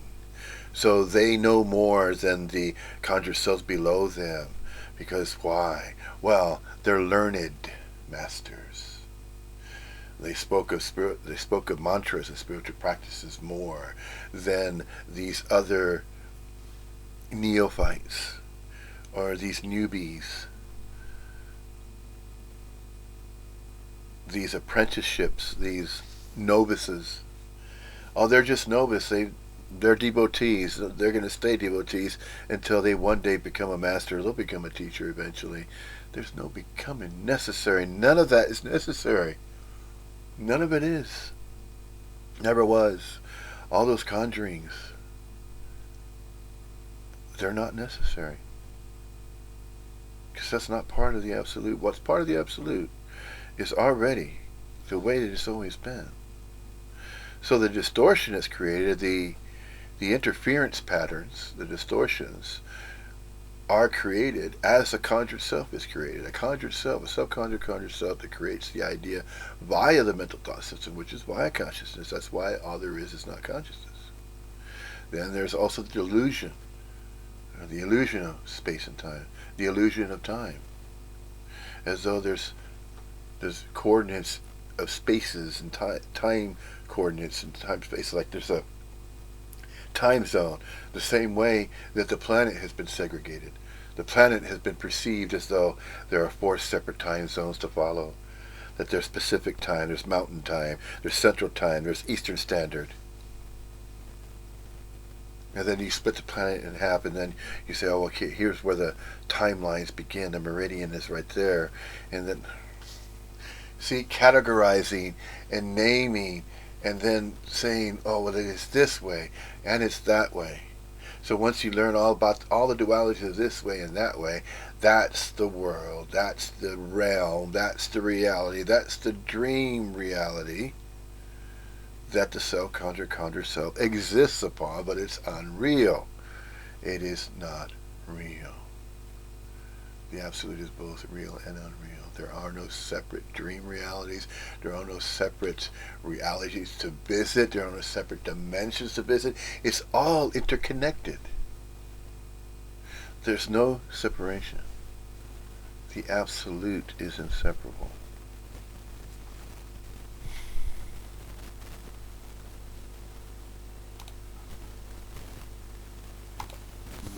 Yeah. Or maybe some people refer to time. Doesn't seem time just disappears when I do A, B, or C, and I love it so much I get lost in it. Yeah. That is kind of a flavour of it. And even though you can be doing something and still have a kind of a running, kind of thoughts running through your head. They're there, but you're not it's almost like there's something going on, but you're not really paying attention to it. Yeah. Thoughts. Yeah. Exactly. Yeah, you can. It's like not a noise of thoughts. Yeah. This is totally, completely familiar what I'm saying here. I mean, this is totally known there, but it may be that there's confusion over that and a sense of me over that. It's not known in an intellectual way, in the sense that what's being suggested is not knowable or gettable. I don't know it. Nobody knows it, because to know it would be an abstraction. It's not describable. It's not knowable, and paradoxically, it's just totally ordinary. It's just this. It doesn't need to be known, and so when it's seen, then a very common thing is, well, it's so obvious that it was always there. Immediately, it's just this was always there. It was always this, and that's why there can often be a lot of laughter. It was always just what I'd looked for all these years, apparent years, had never left me. It was always there, but I was lost looking for this. You know. You're lost in your own conjurings Yeah. So that you thought were exclusively real. What's the situation then at say at night time when you're sleeping and you're unconscious? there's nobody. Yeah, there is nobody in sleep. Nobody sleeps. That's right. So in sleep, there is just body, dreams, whatever, and then when the body wakes up, it appears that the individual kicks in quite quickly. Yeah. Maybe. And in a situation with deep dreamless sleep. Yeah, REM. There's nobody there. Yeah, there's nobody there in REM. So what is there? Just what is, which is just what is. There's just breathing and body, and that's all there Well, is there isn't anyway. even that because you're not aware of that. Well, there's no awareness. Is only is only an aspect of the individual. Awareness of, yeah. Awareness of other. Yeah. So there's really off because it's. So in actuality, we keep coming back to awareness. To, And by, awareness, for, and and awareness, from. and awareness is actually irrelevant. It's To, nothing by, to do for, with and it. from. It's just a function Right. of the individual. Awareness of chair. I am separate to the chair. I'm aware of the chair over there. There's 2 meters between me and the chair. It'd take 1 second to get to. Do you know what I mean? These are all the things that appear to come out of the individual. And in fact, awareness is just completely useless. It's just No. an aspect of being an individual. So when the apparent individual appears to fall away, awareness is also, there's no awareness anymore. There's no one who is aware of other. There's just what is. Well, I mean, let me ask the question differently then. What is the difference between your, in inverted commas, experience of this now versus your in inverted commas, experience of deep, dreamless sleep? Oh, well, I don't experience either.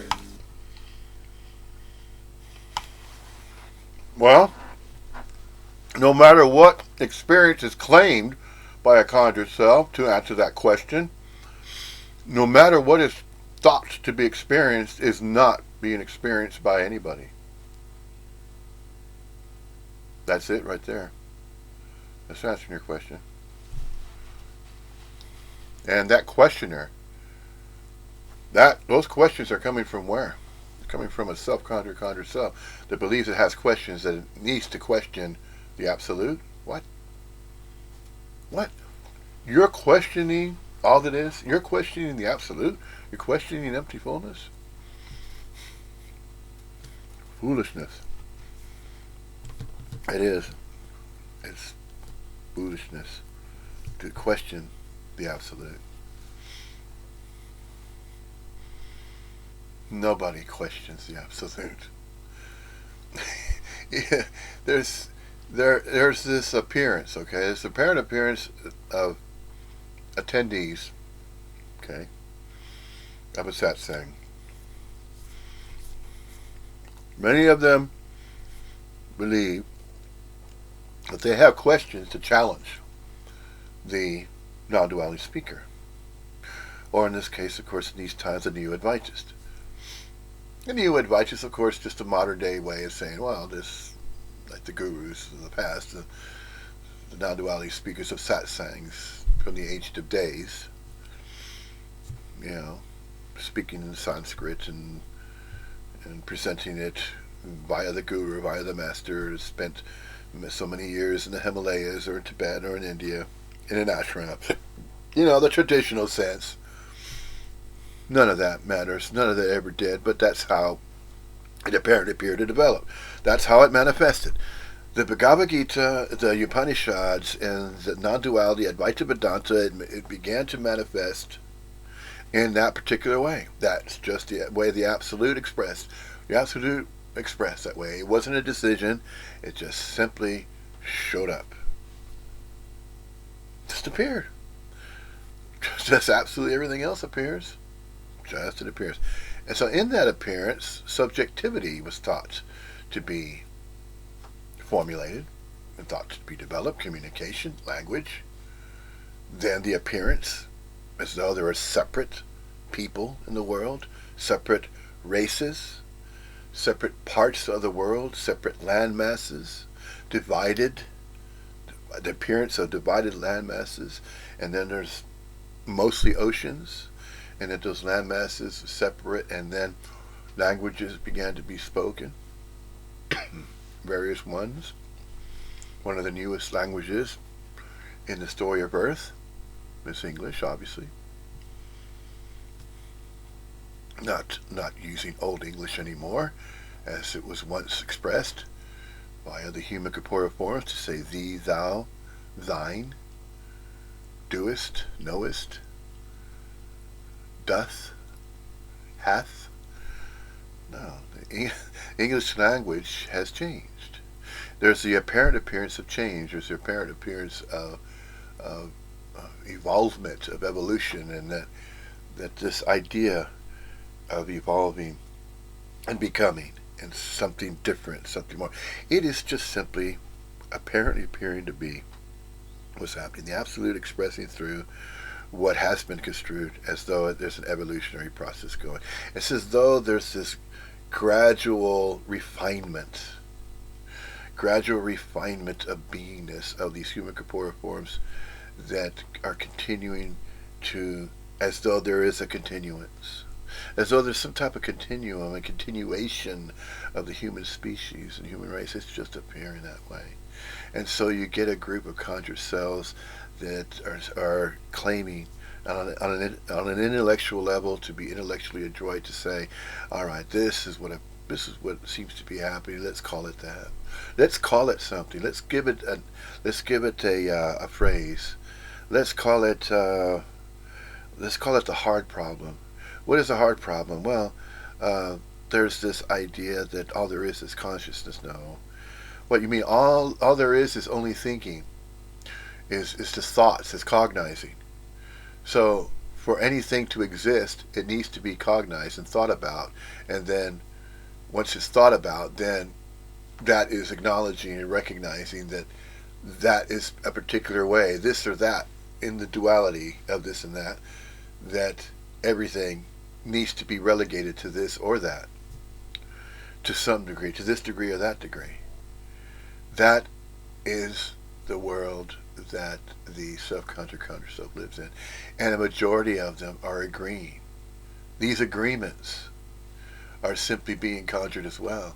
So the self-conscious self begins to agree with other self-conscious selves that it believes are also part of this societal structure. And that societal structure is separate from all these other groups that are not part of the societal structure. Those that are outside of the societal structure are considered not part of it, and that they're uncivilized, and they give them labels. They say, oh, they're uncivilized, they're savages, they live in grass huts, they're not part of us. No. See, that kind of segregation, it won't work. You know what? It may apparently appear to have worked for so many years. No, there's going to be, and it could even be predicted, that in the absolute, as these appearances of next generation human corporeal forms, and as this appearance of change continues, it will not always be this way with this societal structure.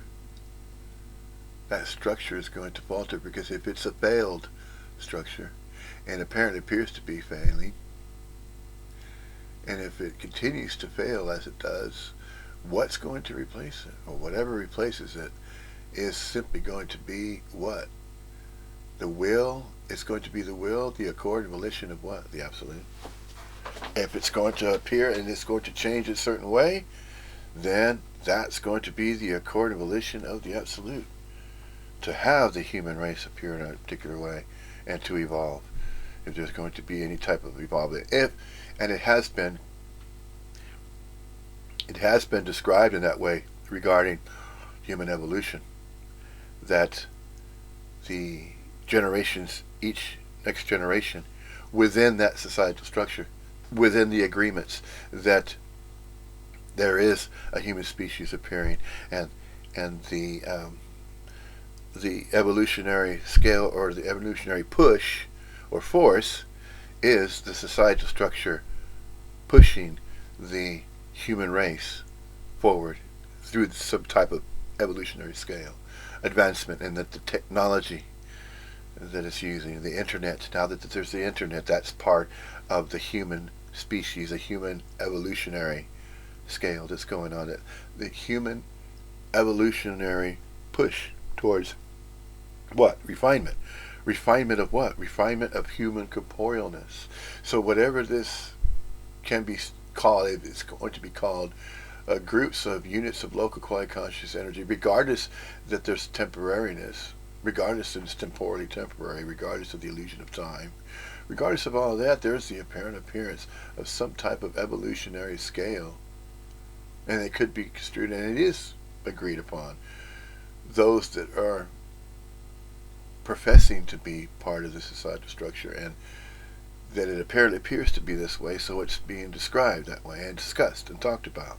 There is no problem though. There are these metaphysicians, astrophysicists, and these intellectually adroit that say, "Oh, but we're part of the most well educated in society, because we have spent all this time book learning. We book learned what we know. We have a knowledge base. We amassed it. We got our degrees. We went from our associates to bachelors to masters, from masters to doctorates. So we have all these degrees. We have these certain group of the scientific community, and those that are privileged within society to say, listen to us, we know what we're talking about because we have the degrees. We're more intellectually adroit than you are." See, separation again. It's not going to work. It has been working for a number of years now, but no. Now that we have this new Advaitans movement, that apparently appears to be a new Advaitans movement, a resurgence, this is not going to stop. This is unstoppable because it is part of the absolute. It's not only the latest thing. It's not only the latest, but you can call it that because it's going to appear that way to what? The subconscious conjure stuff's going to think, this is another phase. It's just like the New Agers. Back in the 1990s, this is like a New Ager phase. And then the phase before that was a religious phase. The prominent, most common one in the societal structure was about the Catholics, the religions and the beliefs. Okay, and then in the 1990s, it began to be a New Age. Oh, there's a New Age regarding extraterrestrials and other Earth-like planets throughout the Milky Way galaxy, and then they've been involved with the ancient history, and then there's the ancient aliens, ancient skies, and then there's these biblioarchaeologists that are referring to there's interaction Egyptians and Mayans and other extraterrestrials from the Orion constellation, and then from all these other constellations, all these see all those conjurings. So the self-conjure self that's grouped together that are referring to that which is believed to be exclusively real, physically solid, and a continuation of that, they're only going to support that idea of exclusivity of physical properties of that which is considered to be exclusively physical. And they're not going to recognize and acknowledge and say, the unreal part, the unobservable, the unknowable, that doesn't matter. We'll just cast that aside, set that aside, and we're going to focus on what we believe is so. What we believe is real, tangible, honest, truthful, straightforward. That's reality. That's the only reality. And that all subconscious selves that agree with that reality and they agree with that same consensus, that's that consensus that's agreed upon. That everything is exclusively real, and that each human corporeal appearance is a physical, solid human body, and that they have their own life to live. And then in society, there are these rule sets, these civil laws that need to be abided. You break a civil law, then if you get caught breaking it in society, then of course there are consequences. There's this judicial system that needs to be followed. So there it is. There's a societal structure right there. All conjured. Doesn't need to be there, but it is there anyway. Yeah, like it or not. So, it's because the number of self-conjure selves and the number of the agreements of all of these self-conjure selves that are in these positions within the societal structure, within positions of what they refer to as power, as relegated um, judicial power, and the ones that are uh, that have acquired and amassed, although in a small percentage of societal structure, they do have great wealth, and there's certain families. See, then we start getting into those areas of the conspiracy theorists and the Illuminati, and then we start referring to, well, it apparently appears to be the case. This kind of structure within the societal structure, there are very, very privileged few conjured selves. There are families such as the Rothschilds and the Bilderbergs, and whenever you hear those names, you think automatically Illuminati. Those are the ones that are apparently appearing to control these societal structures throughout the Earth-like planet. How long is this control going to be maintained? Apparently appear to be maintained. Well, all in good time, so to speak.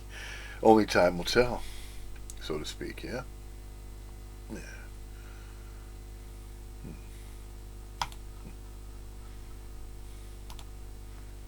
I don't have an experience of this now. I Yeah, have. not, There is not just. your experience, and I'm not really concerned with the ownership, but the Yeah. experience itself. Yeah, I don't know. There's no one here who feels like they're sitting on the chair or talking. There's just talking. There's just sitting on the chair, sensations, rising sounds, and I don't know. Body. No, that's not there either. You're nothing. unconscious. Of course you don't know. Simply because nobody knows. Because there's no knower of knowing that. Of experiential events, experiential things going on. No, there are no exclusive experiential perceptions happening for anybody. And that exclusivity of cognizing that there are experiences to be experienced, to be had by separate conjured selves. The subconjured conjured self conjures that idea that it can be the experience of its own life.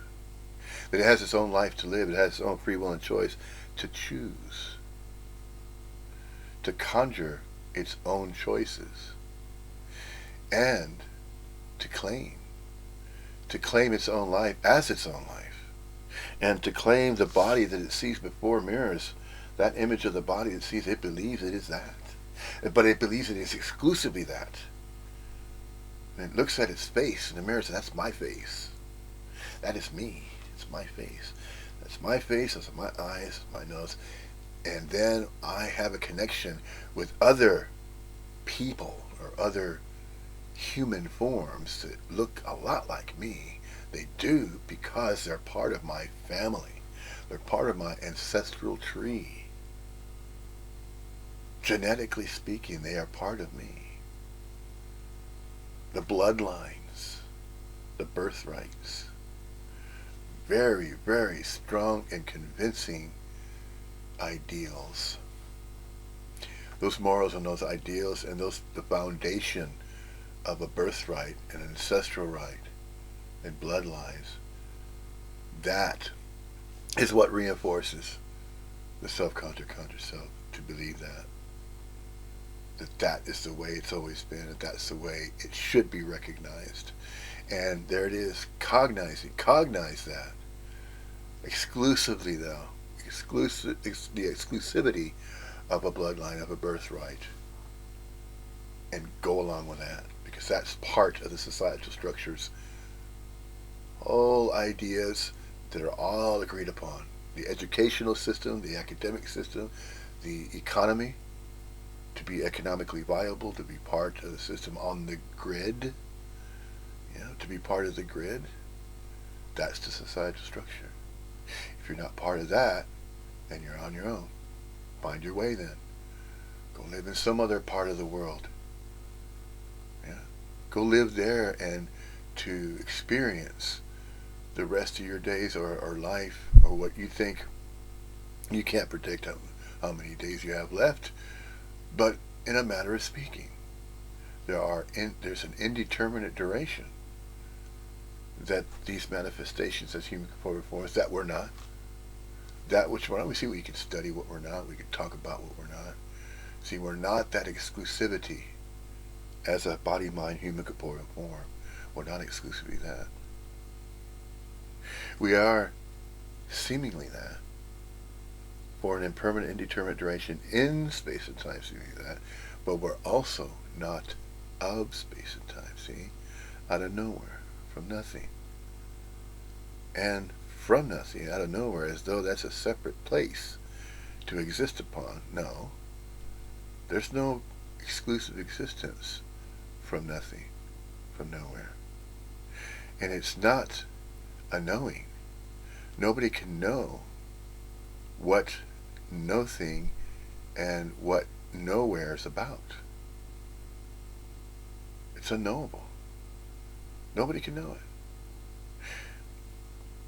That is how and why there is no separation. There are no separate living entities that can claim to know what the absolute is all about, and that there should be meaning, reason, and purpose for the absolute to be capable of manifesting absolutely everything that is observable and unobservable simultaneously, both real and unreal, knowable and unknowable.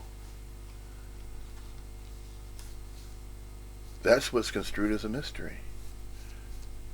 That surpasses understanding. There is no knowledge base about that. The infinitudinal complexification is beyond understanding. It's always been that way and always will be that way. Okay. Yeah. So what's the difference? I can't answer your question. I mean, there's just from this perception, there's just sleep.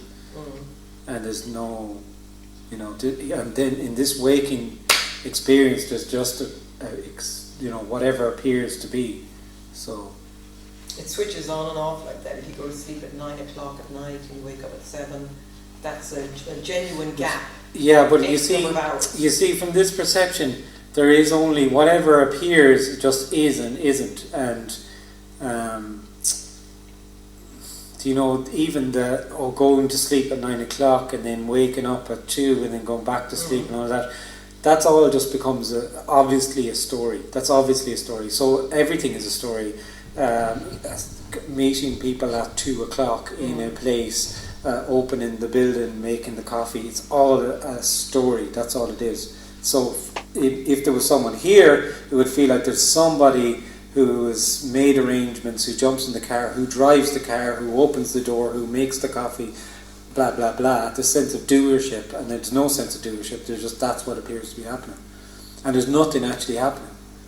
That's really one of the most frustrating things for people, is that they feel that there's something happening.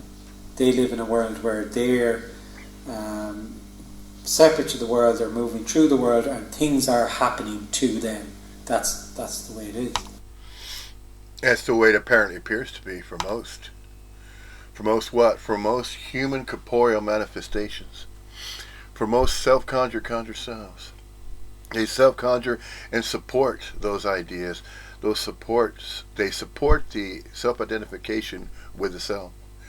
With the self-conjure self. The self-conjure self. It conjures anything. Absolutely any idea, any thought form, thought pattern. It supports the idea of separateness, of separation, of uniqueness, of specialness, of specialty. That it is special of its own accord of volition, of its own separate accord of volition, of its own free will and choice, to live its own life on its own terms and conditions. That's how it exists. That's what it believes is existentialism. It believes in that. It supports existentialism and philosophies. Because the philosophies could be relegated to what?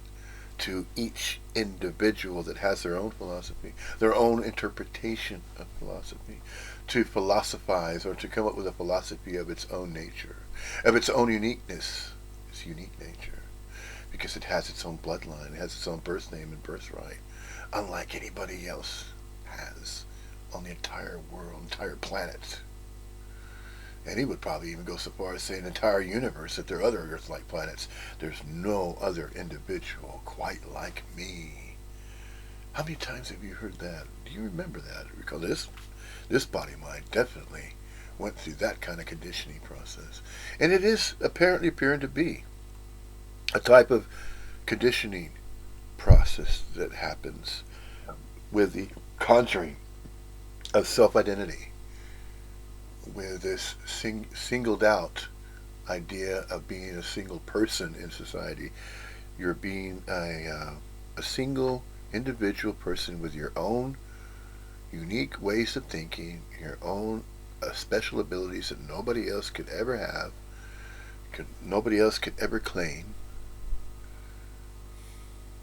Now, there is nobody singled out. Nobody is singled out. Everybody is interconnected. Everybody, absolutely everybody, and that includes all the other appearing human corporeally so, throughout the infinite universe, on other Earth-like planets. They're just unknowable, they're unknown. That which is considered science fiction. Even though the fictitious science that is demonstrated in these science fiction movies and these scripts and books about science fiction, Isaac Asimov, some of these more popular authors of science fiction books and literature. All of those conjurings are simply conjurings. They're not right or wrong. They're simply imaginings. And that which is imagined is just part of the absolute. There is even that which is beyond imagination, which is the unobservable, the unknowable. But it doesn't make it exclusively that way, because they're still knowable. There are knowables. There's information that can be known, apprehended. But notice the temporariness of it all. Notice that. Although time is an illusion, there's no continuation. That threefold principle of past, memory of a past, this feeling of presence, personal presence of now, and then the impersonal presence is relegated to that which is unobservable, unknowable, unseen, unreal. And then a future that is thought to be a future that has yet to be experienced by a self-conjured self to experience the future. It has yet to do that, so it has plans. It makes plans for itself. It makes plans for itself. It even goes to the various job interviews, and then the interviewer says, "Where do you see yourself in 5 years?" What a question. Huh? If you just tick that box, you don't even want to respond. Ask a neo-Advaitist that question. What do you think the response would be? Can you imagine what that response might be? Might be something along the lines of this, if we're speaking, of course, the English language. I do not see myself anywhere 5 years from now, because I have always been everywhere beyond space and time. So, but you see, if you start speaking that way, if any body mind begins to speak that way at their job, what's going to happen? They're going to say, by the way, go see your team leader. They need to speak with you. And so you see your team leader for an hour. Let's say you're working in a contact center environment. Then somebody else, some other team leader heard you saying a statement like that, and so you go talk to your team leader. Team leader says, "What did you mean by that? That you believe you are not going to be anywhere in 5 years, because there's nowhere to be 5 years from now. There's no such thing as 5 years from now. The time is an illusion. That you are everywhere all the time. That you are everywhereness. If you start speaking that way, what they're going to sign you up for the psychiatrist, the program that the NHS provides. That's what's going to happen. And so, what happens? Well, either that does happen and they go through with it, and that's what happens to that particular human body mind, and then what continues to go on? Whatever will apparently appearing to happen, along with everything else that's appearing to happen. So, it's as though you have all these different human corporeal appearances as characters in some great story of the earth. You had the story of the earth, and within the story of the earth there's the human race, and within the human race, among the human race, are all these other life forms as well, all intermingling ad infinitum.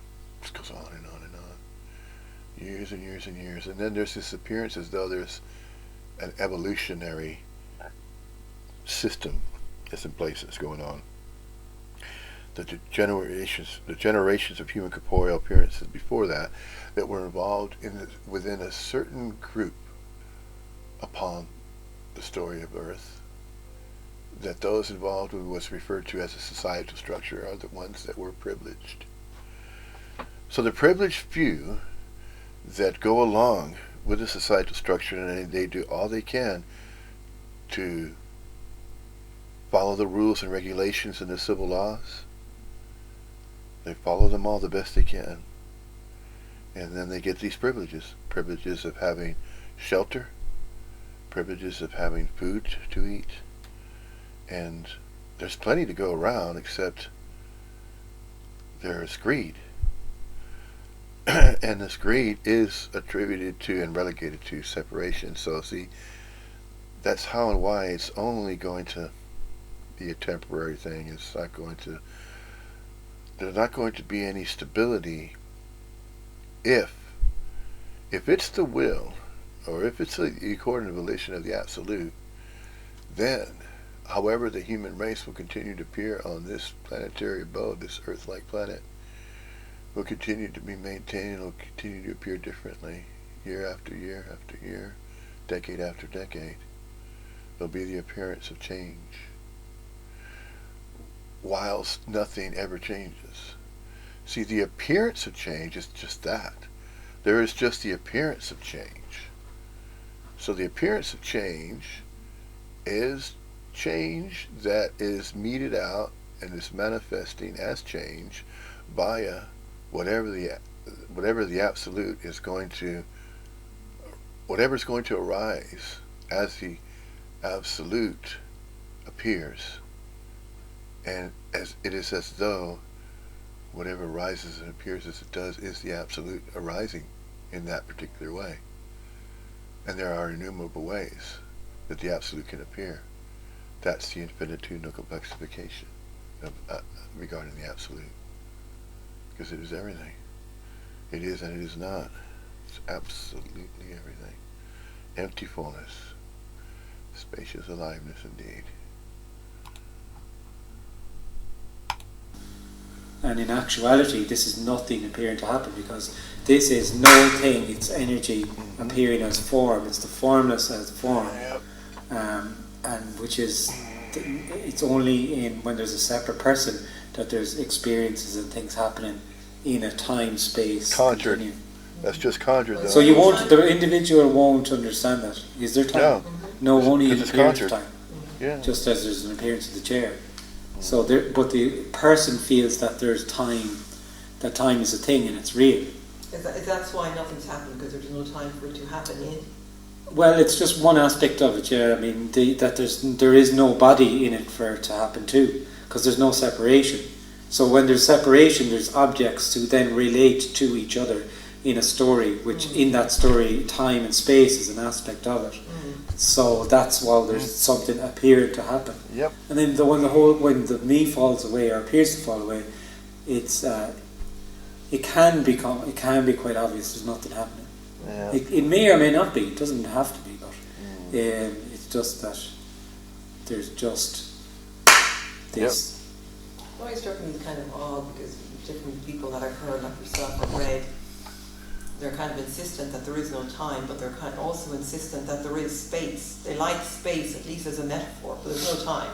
Well, I would never Spaciousness say and that, space. no. I mean, from here there's no time or space, only the appearance of time and space. Mm-hmm. Yeah. So time and space are just two sides, they're a continuum, two sides of the same Mhm. thing. So if there's no time, there's no space. Um,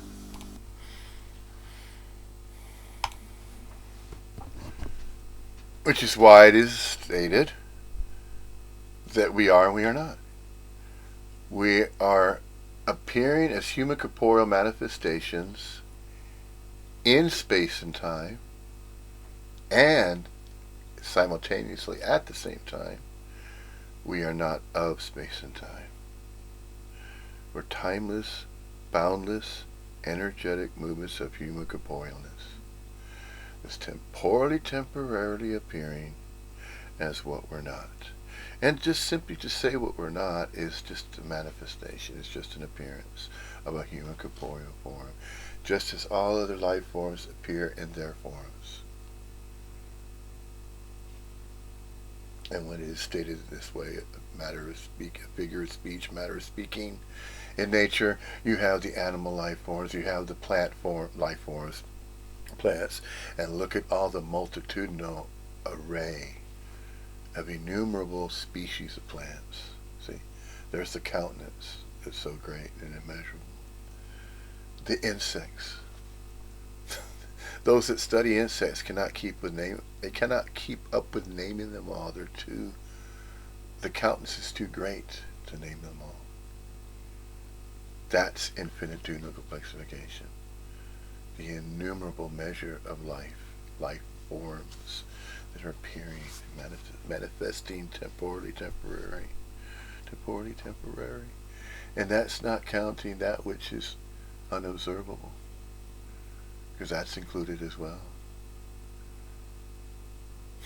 It's just incredible, isn't it? It is. It truly is, and it is not. It's amazing. Can't say it's not amazing, because how can it not be amazing? That which is observable is just amazing. It's extraordinary. It's beyond words. It's beyond. It's as though, even in the English language, the words cannot be conjured. Can't even conjure the words to describe the absolute and the beatitudes of that mystery of how it is and it is not, and how we are and we are not, mingling with it. Since it is and it is not, the absolute is and is not, we are and we are not, mingling, coalescing, blending with it, ad infinitum, timelessly and boundlessly, seamlessly so and not so. so this is boundlessness. There's no. Yeah. It's infinite and it's eternal. Infinitudinal complexification. So infinite isn't a very, very, very big place. It means there is no space. It's not very, very big at all. Like the mind can't get anywhere with this at all, because if the mind appears to move in that time and space, this is the closest the mind could come to infinity is that it's really, really, really big. Yeah. It's not really, really big. It's infinity. And the same with eternity. The closest the mind could come is that it's a really long time. But it's not a really long time. It's no time. Yeah. And out of all the apparent appearances of the neo-Advaitans, these non-duality speakers, it is mentioned as infinitudinal complexification. It doesn't need to be said. It is simply being stated. It is being stated not for any particular meaning, reason, and purpose. This presentation, what is referred to as a YouTube presentation, is simply another one of innumerable ways to speak of non-duality, to speak of non-separation, to speak of Advaita Vedanta, to speak of non-duality, non-dualism, non-separation, the absolute, the inseparable, absolute, the inseparableness of the inseparable absolute, infinitudinal complexification ad infinitum.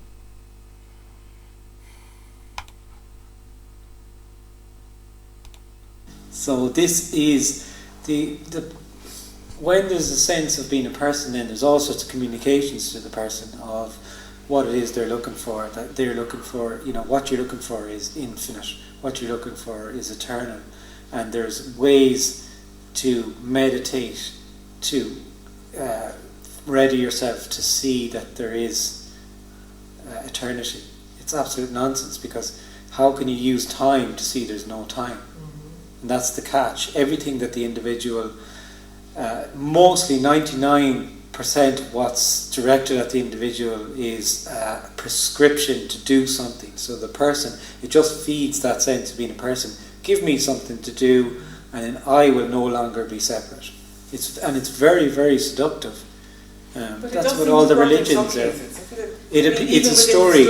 Yeah, but that's also a story. So when someone is held up as being enlightened, that there's a belief that that person is enlightened, and there's an energy around that becomes they're a student and I'm a teacher, and it's absolute story. There is nobody who's enlightened. It's total bullshit. But they go along that it is real in the story, so it feels real in the story, so nobody is enlightened. So then it's no, but they are enlightened. Or are they? Okay, fair enough. If you think they're enlightened, So that's the game. That's the story. There's no such thing as enlightenment. There's nobody who, from this perception, there's no authority. There's nobody who's in any kind of state that you're not in, or it's not even a state. But there's nobody. There is only aliveness, and everyone is already that. So all of these messages that tell you to do something and you get to where I am is just keeping you in that loop of individualism, and that's why they're attractive to the person, because the individual knows I'm being fed here. Really, my sense of being a person is being fed. So there's an energy to it. So the energy to it then would be if someone's given a big talk about mindful awareness, and the individual appears to go and appears to be so inspired by it, then that's what appears to be happening. But all it is that sense of individualism seems to be full up for a period of time, and then it all kind of comes down, then to go to the next person or whatever. And that's just what appears to happen. There's nothing right or wrong with it. And these are the very popular messages, because it keeps the individual going. Whereas a clear message... if you believe you're a person, how much more kind of belief can you believe if you already think you're a person? Because you're not a person. You're not a person. It's constantly under threat. So the sense of being an individual is constantly being fed. Constantly. But it is anyway, even if there's any kind of amount of suffering going on in any kind of way. It's being fed as it's being fed, yeah. It's just, it doesn't matter. And this is all irrelevant. There's no right or wrong. So if someone appears to be going to hear someone talk about mindful awareness, and that's the way they appear to be getting fed, and another person is making €1 million at something else. It's the same thing happening in a different way, and it's not right or wrong. It's all an appearance anyway.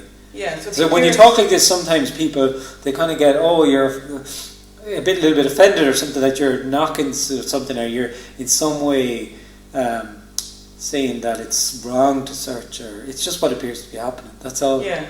But there's no, that sense of being an individual is just completely untouchable by anything. There's nothing that appears to affect it.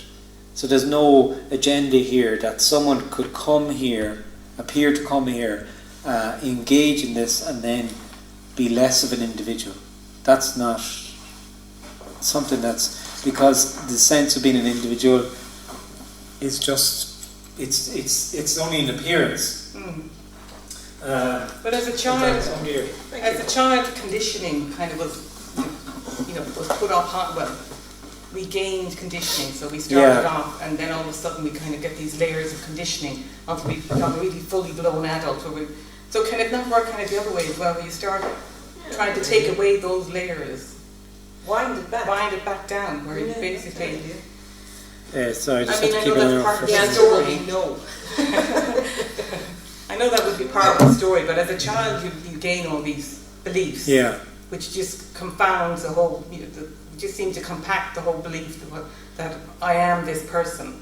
yeah. So within the story, then, to try and take those beliefs away, to strip them back, so you're kind of going back, which is kind of, and in some ways, lightening the load of Yeah, the it belief of being a is person. what you're saying is absolutely logical. Within the That's- story, I know. exactly, yeah, But within totally. the story, yeah. Yeah, that seems like the most logical thing. That if this, you see, if this sense of being an individual is from that perception, it's not as a result of anything, and it only appears to happen. So if it was, if from the person's point of view, it's as a result of this conditioning and it builds up and it builds up, but that's also a story. Yeah. But if I see what you're saying, that if that's the way it was, then it's reversible. Reverse engineer it the other way completely. But the difficulty about what's being looked for is that it's not logical, because logic is the individual. Linear logic comes from the order of the individual. What's being looked for is not logical or linear or anything. It's just this. This is not logical or linear, and it's not even. There is no individual anyway. There is no. It's only an appearance. So there's no even real individual to work on. And once the individual, apparent individual, feels they can work on the individual to not be an individual, then you've just got a loop of just the individual appearing to work on itself, and it's just feeding the individual. So See, so many different ways to say or to mention these statements. It is the same message regarding inseparableness, the absolute that is inseparable, regarding that which is inseparable. Everything, absolutely everything's inseparable. Nothing's singled out. Nothing's left out to fend for itself. There are no separate, independent, living entities nowhere to be found throughout the infinite universe. There's just simply the appearance of manifestations, energetic movements, however they may appear. They appear of their own accord and volition, simply because the absolute is happens to be expressing absolutely everything as it appears. And so if there is a self-conscious self taking the mental thought system and consciousness and looking upon something within everything and then giving it a label, a name, calling it a wall in a room, ceiling, bookshelves, windows, window panes, glass, Venetian blinds, monitor, personal computer, mouse, watch, cup, speakers, monitor stand, clothing, jackets, shirts, pants, boxes, containers, bins, wastebaskets, shelves, printers, scissors, thread, needle, plastic, wood, plaster, on and on and on. Absolutely anything that is thought to be an object was thought via a self-conjured self that believed everything that it ever lays its own eyes on needs to be labeled. It has to be named. It needs to be known.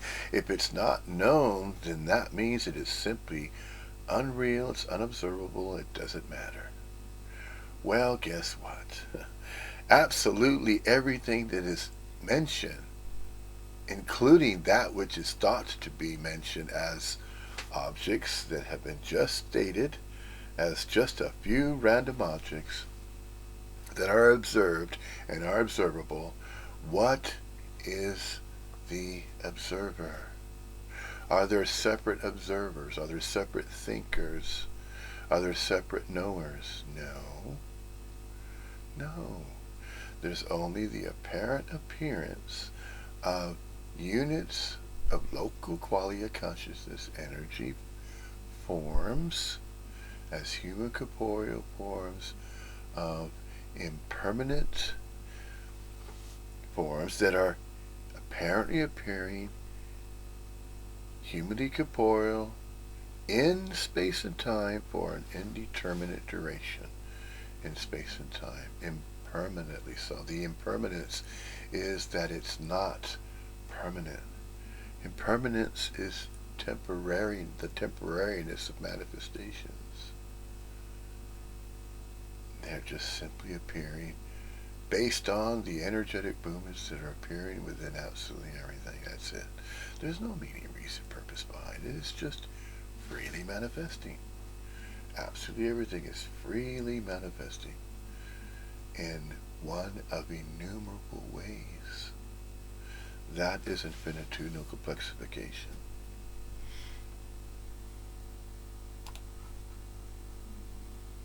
But that's the difficulty with it. But from a logical point of view, that makes absolute sense, what you just said. That would be totally it. And that's the world we live in, is that you feel like an individual, so do any array of things, like go outside your comfort zone, always live on the edge of your comfort zone. That's where life starts. I'm just giving you one example, but whatever it is, and that's totally logical as well. Yeah, and that is logical too, though. And some people say, well, that's the way I live, and I like that, and that's great. Happy days. That's what appears to be happening for you then. But the crazy thing is that what's looked for is just nothing to do with what you think you're looking for. See, it's nothing thinking. To do with you. What you there is no you. What you think you're looking for. See? Notice that. There it is, right there. What you think you are looking for? No, it is not about 2 by 4 and from you, me.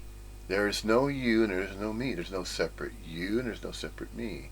There is no separate, if from your perspective, as though you're in a fixed position, viewing with your eyes this video presentation. No. There's just simply a video presentation. There's simply speech. It's simply the English language. There's a body mind that's making this effort to speak because it requires effort to speak a language.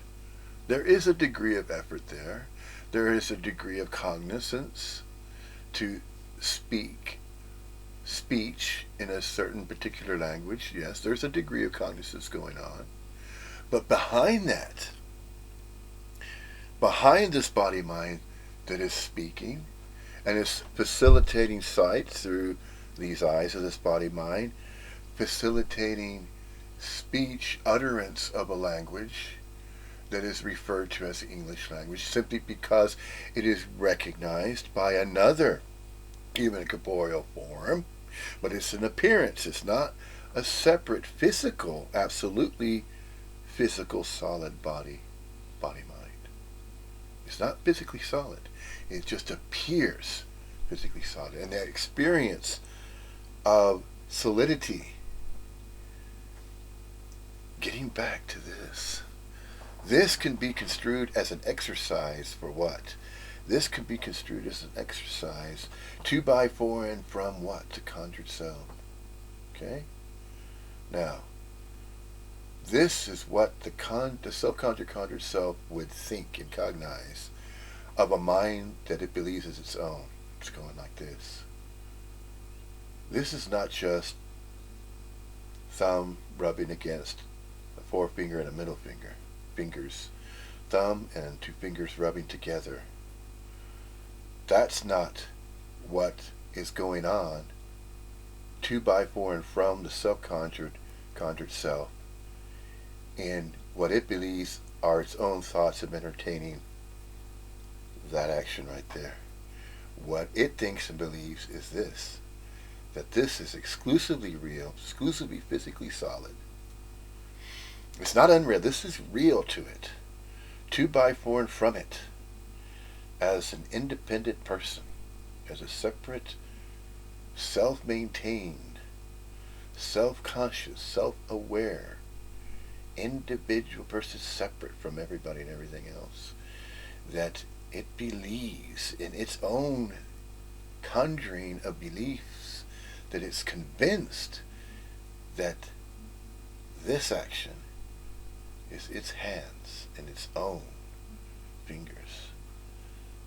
This is my thumb, these are my fingers of my left hand, of my left arm. This is my body, this is my head, my face, this is my head, mine, my body, my mind, my hand that I can wave. Nobody else. This is nobody else's body, this is my body. And then that you have your body just as I have my body. And you are there in a fixed position, wherever you call there to be. A city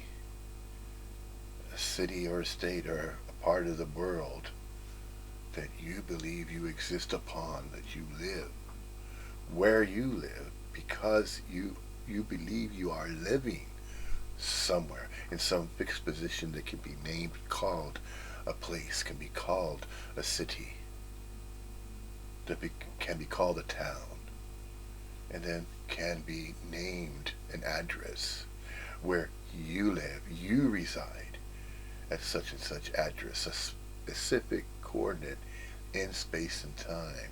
That's where you live, your home, your house, your dwelling. And then you have your own body and your own mind to recognize and acknowledge that and say, yes, I am that person. I am a single, special, unique person with my own name, birthright, bloodline. I know I can prove it to you.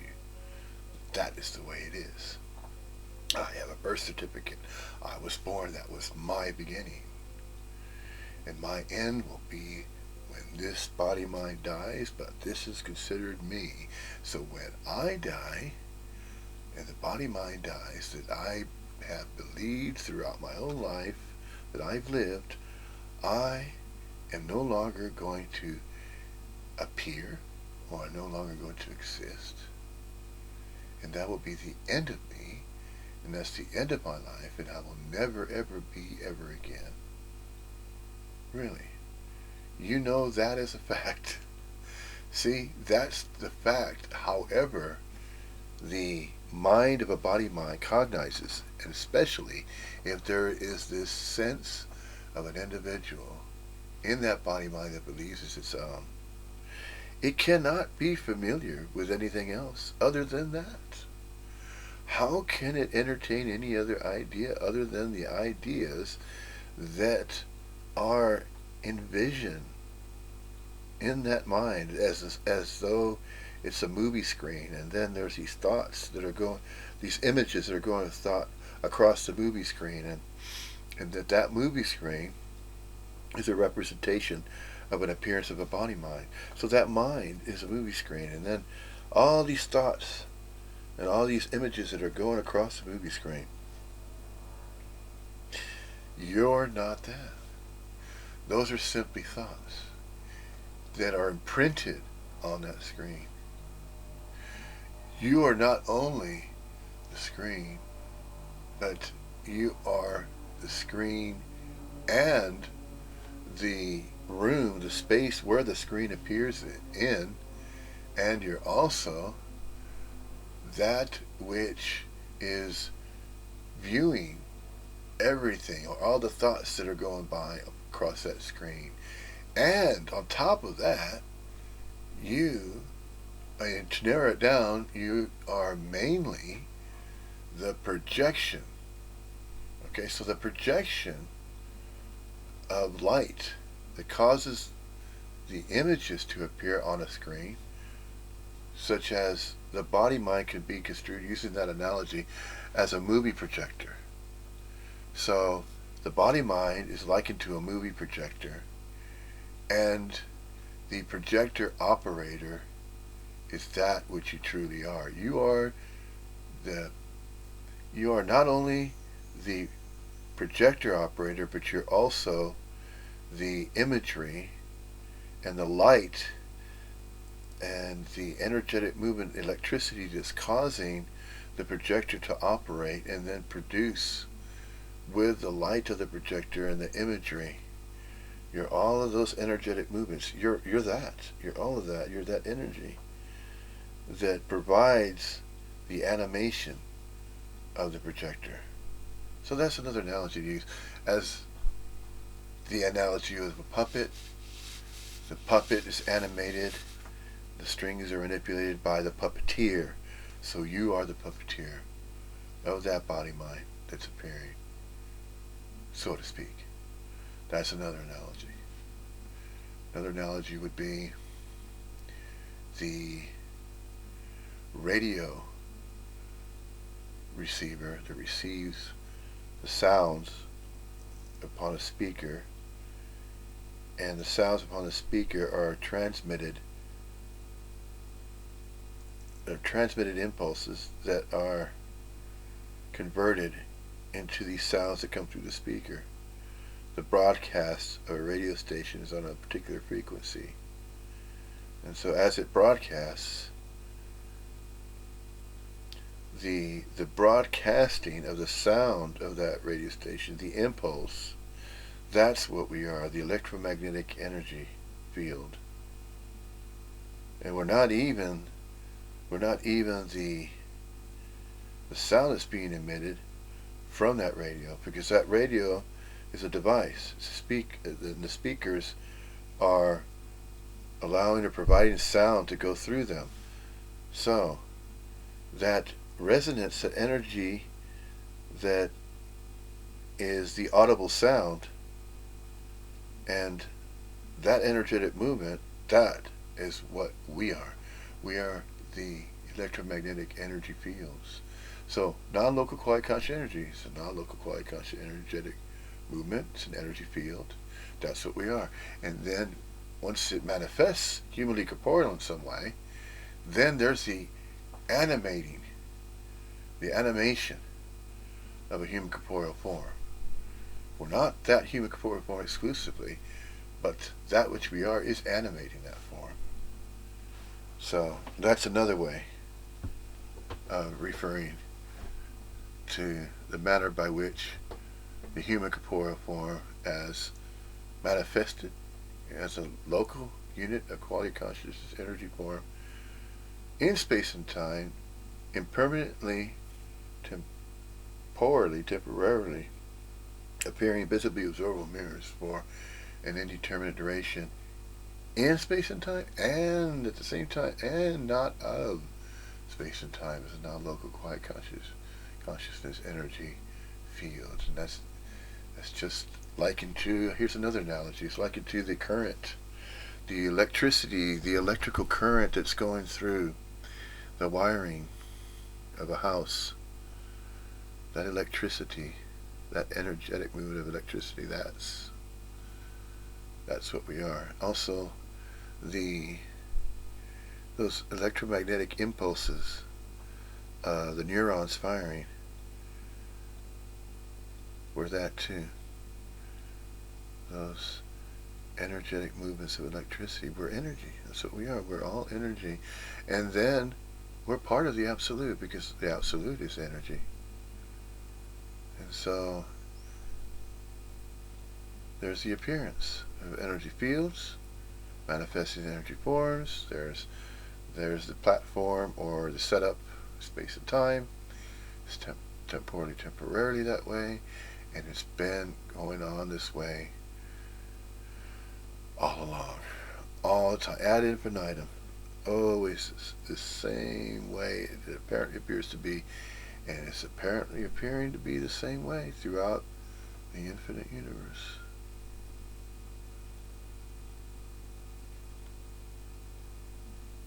Can this be explained in any other way? Sure it can.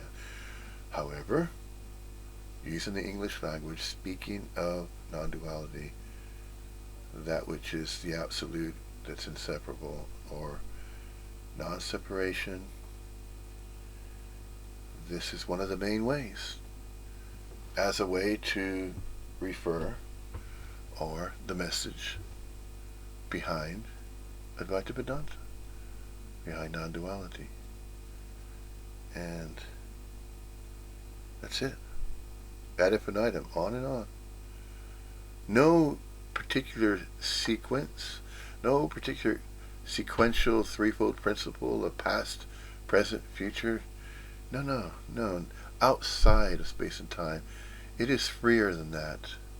The Absolute is far more free than absolutely anything else. It is the most, it's the ultimate freedom. And can appear as chaos as well. Can appear as chaos and freedom in whatever capacity that may appear to be. And to say that there are capacities or limitations of the Absolute, no, it's not so.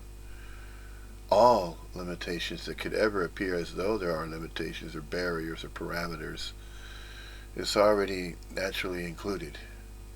If there's the appearance of a barrier or some type of parameter or a wall or some type of form, that's also included along with the Absolute. Nothing is singled out. Everything's inseparable. And not only is everything inseparable, nothing is inseparable as well. Both, it is so and not so. It is and it is not. We are and we are not. Ad infinitum. And point there, the apparent individual, it's only an appearance. So once you treat it like a real thing and start to try and get rid of it, all you're doing is reinforcing it.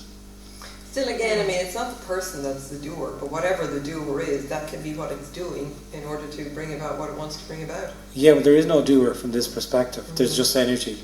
That's all there is. That's the doer I'm referring to. But then all that's going back in another doer. It's just going back. There is energy. That's all there is. Just energy. There's nobody in anything. Well, I'm not saying there is, but I'm just, doer or energy, but that's what the energy is doing to bring it, ultimately it could bring about. Yeah, but nothing's being brought about though. Yeah. Again, nothing's being brought about. Things are only appearing to happen in the story. Well, that's like everything just is and isn't. Yeah. This is just is what and do you isn't. Mean isn't? Is and isn't. This is everything and nothing. Real and so, unreal. In the sense that we think about what do you mean isn't? Life. What can be meant when that is stated? What do you mean is and isn't? Well, it's the same as saying we are and we are not. The Absolute is and it is not. Real and unreal simultaneously. Observable and unobservable. Knowable and unknowable. Both. Not exclusively knowable and not exclusively unknowable. Not exclusively real and not exclusively unreal. Not exclusively so and not exclusively not so. Not exclusively is and not exclusively is not. Both. It is and it is not. That's infinitudinal complexification. Both observable and unobservable at the same time. Also timeless. Timeless, seamless, boundless energy. The most radically free of absolutely everything. Yes, energy. Indeed, energy and energetic movements. Countless, immeasurable energetic movements of energy throughout the infinite universe.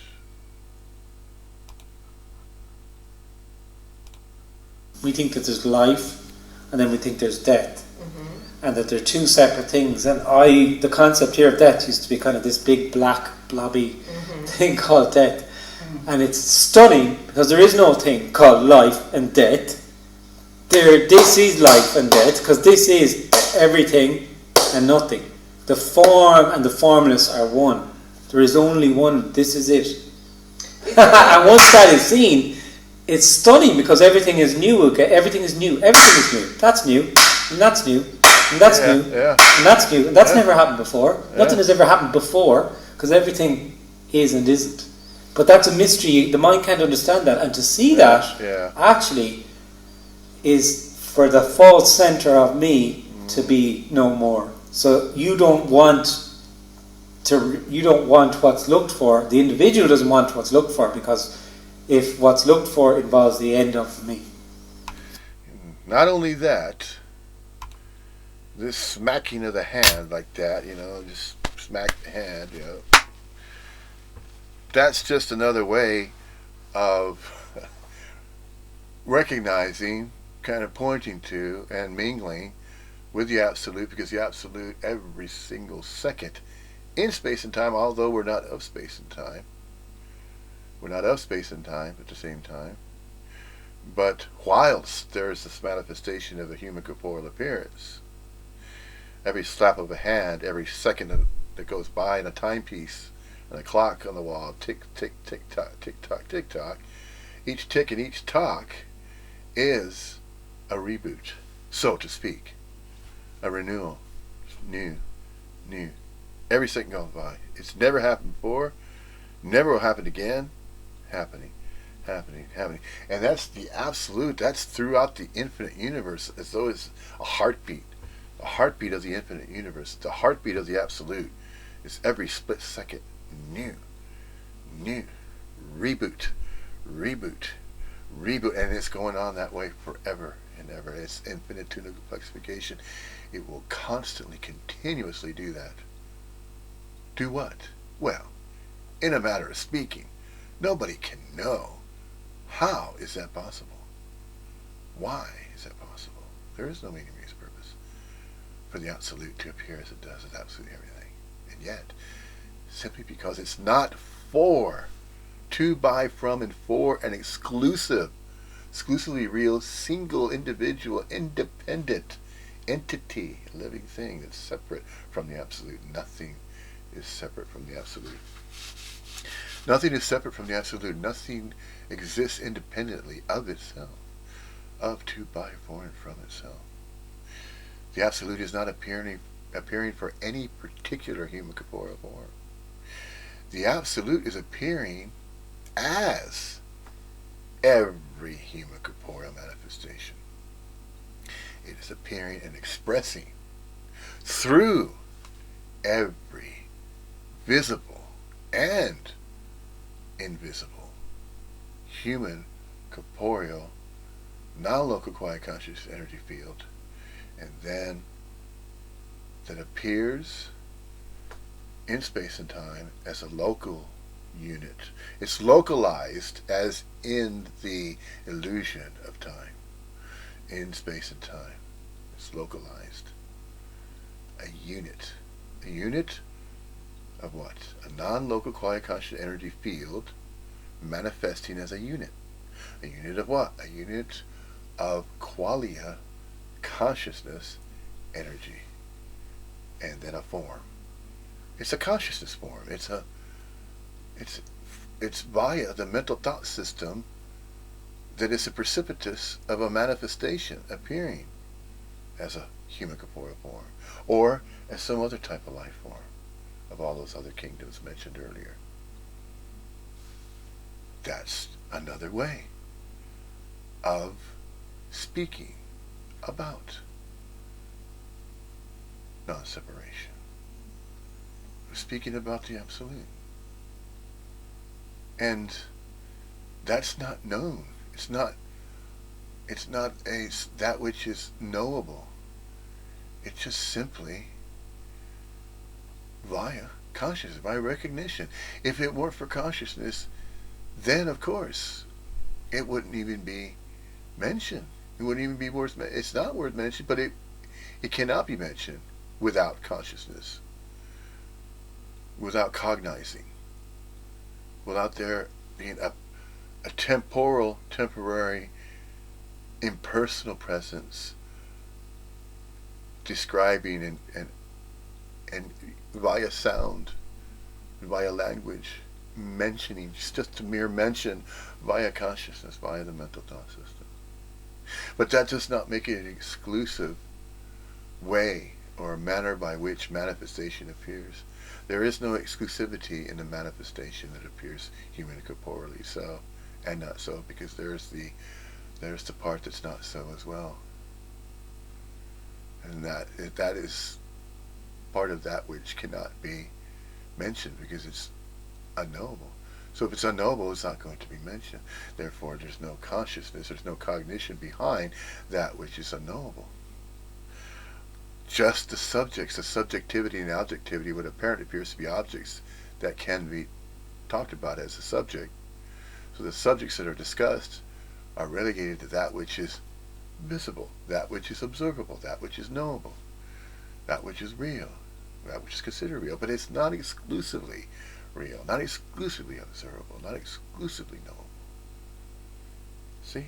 That's the conundrum, and that is what we're all speaking of. Now when I say we all, that which is the absolute expressing via Advaita Vedanta, via non-duality, via this Neo-Advaitist movement, the Neo-Advaitans, via the English language, of these times, these temporary times, and these recordings will go on and on and on as long as the internet stays intact as it is. Then all of these recordings, if the servers are continuing, they are there, and that's another one of innumerable ways to describe manifestation. What are the servers providing manifestation to appear as it does? The Absolute has not only one server, it is the server of all servers, but it's the main server that's providing the manifestation of absolutely everything to appear as it does. It is the ultimate server. It is, and it's the ultimate computer of all computers. You can look at it that way. It's the master control. It is the master computer. The Absolute is. But how? Did that ever have a beginning? No. The Alpha and Omega. It had no beginning, and it will have no end. The Alpha and Omega. That is the Absolute. Infinitudinal complexification. That's it. That's it right there. I mean, again, these figures of speech, I mean, you know, like that. These statements saying, well, you know. I know, well, you know what I mean. Well, not necessarily. I don't really know what you mean. Well, you don't have to know what I mean, because I'm not trying to place meaning behind that which is absolutely everything that appears as the Absolute. There is no meaning, reason, purpose behind that.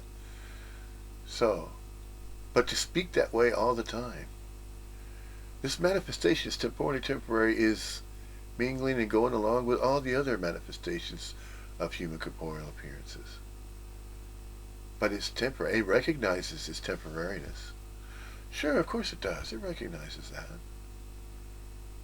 And then perhaps it'll recognize that manifestation in another round if it does return, or whatever it might appear to be, that which is not making an appearance upon this planetary abode. Perhaps this energy field might perhaps manifest as an appearance of a human corporeal form upon some other Earth-like planetary abode throughout the infinite universe. That cannot be planned. It cannot be relegated to, or it cannot be accessed as foreknowledge. It cannot be predicted. What other Earth-like planet that the appearance of a human corporeal body mind, a newborn could appear in one of innumerable apparent appearances of fixed positions or coordinates in space and time upon this planetary abode, could appear again and reappear. So there's the appearance. temporally temporary appearance, and permanently so, for any determined duration, space, and time, and then disappears. Then maybe 1,000, 2,000 years go by, and then reappearance. And then it's as though it's appearing this way with all human corporeal appearances that appear. Nobody can say that they know that for sure. And yet, it is simply spoken of. Doesn't make it true, and it doesn't make it false. It is neither true or false. It just apparently appears to be as it appears. Whatever arises. The Absolute's own accord and volition, ad infinitum, however that arises. That's just simply the way it's going to be. However, it is going to appear. In one of innumerable ways. Infinitudinal complexification. Yeah. That's the paradox. Well, but We're of an apparent me. Yeah. Well, when I say you, I mean the individual. The individual absolutely wants nothing to do with this. Nothing whatsoever to do with it. Because the individual is very happy being an individual. Even if the individual is suffering. Yeah. It doesn't matter. It doesn't matter whether it's happy or sad or suffering or not. It's just a narrative. Some people are very, very happy in their misery. I'm sure you've met a few of them. You know? Yeah. I mean, there are people who are just, that's their narrative, that's their story, is being fucking miserable. And no matter what appears to be done to try, they don't want to shift out of that. They don't want to shift out of it because that's their energy of being an individual, is of a misery and unhappiness. Or the other flip side of that is someone who's constantly happy. How are you? I'm brilliant. I'm always brilliant. Are you? No, I'm never sad. I'm never sad. Not a day. Okay, that's fucking weird. Okay, fair enough. That's your narrative then. Mm-hmm. And there's nothing right or wrong with any of them. Well, that's the story. I know. I'm just giving examples. Well, there's as many groups as. Yeah, well, we're not talking about those self-deluded people, but rather people who are miserable and are miserable being miserable. Yeah. There's every type. There's any variety. The defense that you're talking about. I'm talking about someone who's miserable and is miserable being miserable. So they're not defending. Oh, I'm very happy when there's no self-delusion like that. Yeah. I mean, people's story is as unique as everyone's story is completely and utterly unique. So, their story is their story, and the story, end the story. That's it. But the bigger story at the moment seems to be that a lot of people are waking up. That's also a story. Yeah. I know, but within the big story at the moment is lots of people. Yeah, it's a complete story. Nobody wakes up. Nobody wakes up. There's no enlightened people. There's nobody. Like when we greeted apparently half an hour ago, or whatever, and we said, "Oh, hello, how are you?" And I said, and then it was, "Oh, I'm still not woke." And to me, that's a story, because nobody wakes up. You see, that's the whole thing. Yeah, I mean, I understand it intellectually. Yeah. Which is almost more frustrating. Well, it doesn't matter. You see, nothing is required. So, what's being discussed is not to do with any understanding whatsoever. So it's just that it's actually an energetic resonance. What really. does that mean? Just an energy. It doesn't mean anything. For the individual, there's meaning. They live in a meaning. Mm-hmm. Everything means something. But you said it. What does it mean? It doesn't mean anything. It doesn't mean anything. Nothing means anything. This doesn't mean anything. Mm-hmm. Meaning comes from the apparent individual. What was the purpose of the communication? There's no purpose at all. There's no purpose to anything. So I mean, purpose, meaning, significance, all comes from the story of the apparent individual. But I mean, do you not even find that frustrating yourself? Not at all. There's nothing finds anything frustrating. You're saying that sentence and it's equivalent to repeating the word jelly beans over and over for 4 hours? For that character, what was just said there is equivalent to repeating the word jelly beans over and over. Mm-hmm. That's what that is. So what would be the frustration? Mm-hmm. There's an absolute wow with this message. It's fucking amazing. It's stunning. There's no agenda whatsoever. Anywhere. Because all that's perceived is aliveness. And then there's a sharing of it. And there can be no agenda for it to be seen and not seen, because whatever appears is it.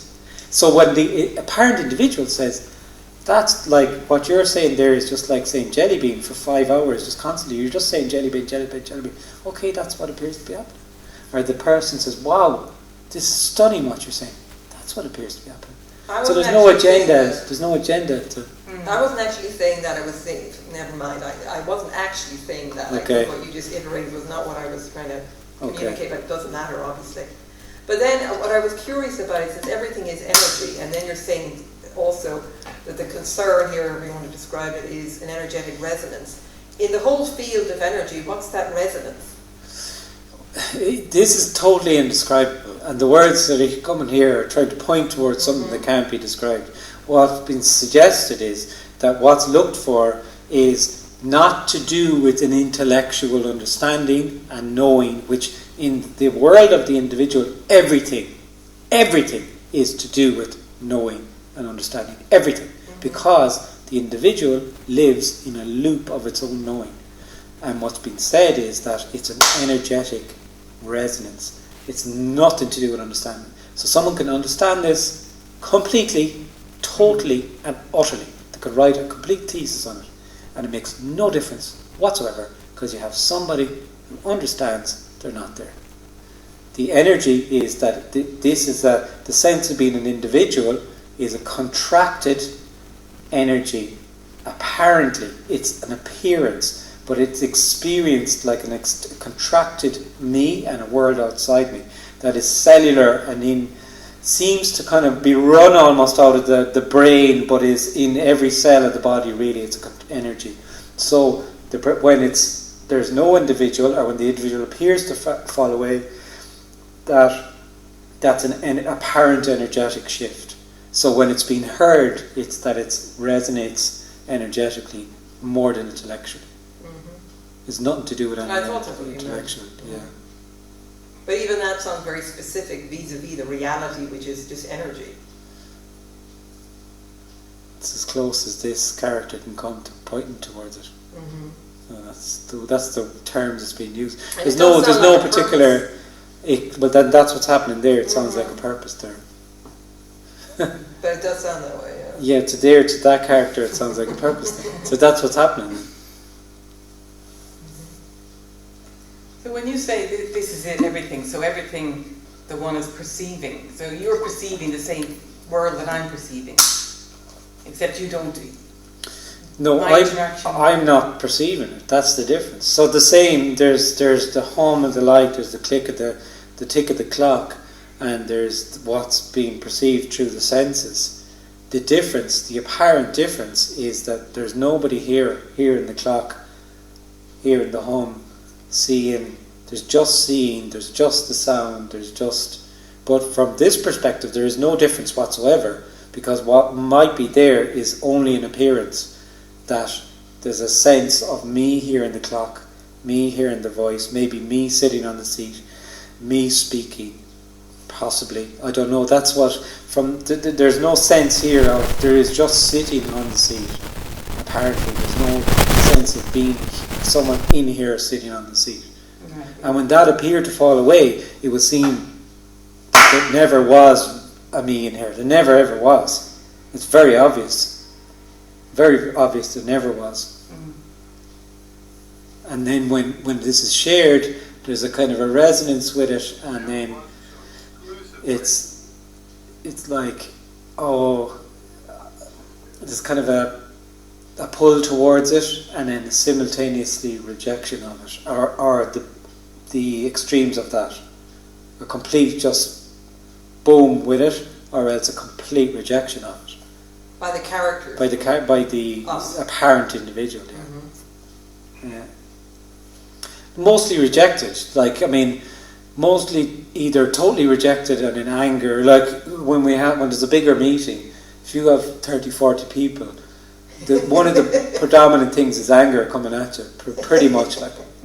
Because there's no agenda here for there not to be anger, then that's what appears to be happening. So it's fine. It's not even fine. It's just what appears to be happening. Yeah. So, and then what's very obvious is there's that push, that pull can be very the simultaneous kind of draw and rejection thing. I mean, and you usually get a few people get out of there pretty quick. Who don't leave the room and are listening and Well, still you see, are they still rejecting it?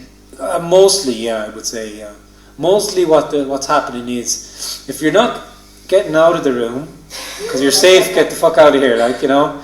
And then what's happening is there's a sitting through it, but the safest thing for the parent individual to do is marry it up to something like Muji or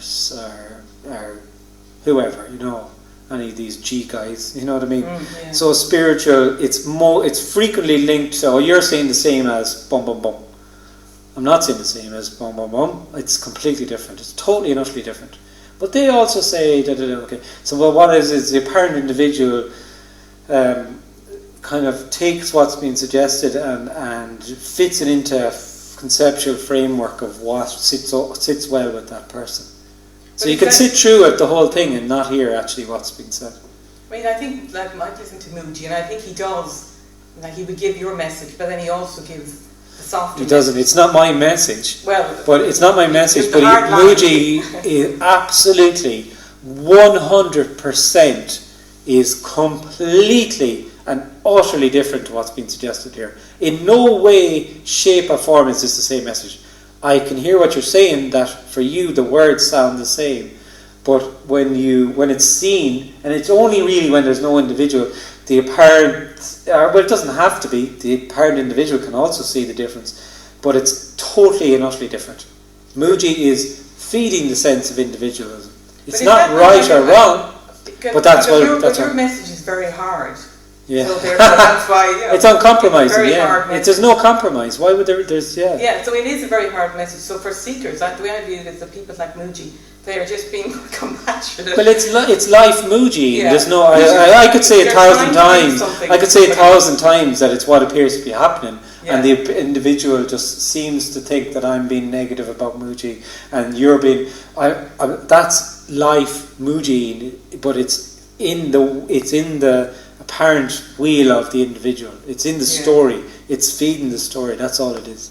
Presumably what you're saying is Tony Parsons is saying the same thing. I don't have any interest in persons at all. It's a completely impersonal message. The Open Secret is a very clear message, definitely, yeah. That's what I mean. The Open Secret is the first, I frequently said the first time I heard a clear message was the Open Secret. Boom! That was it.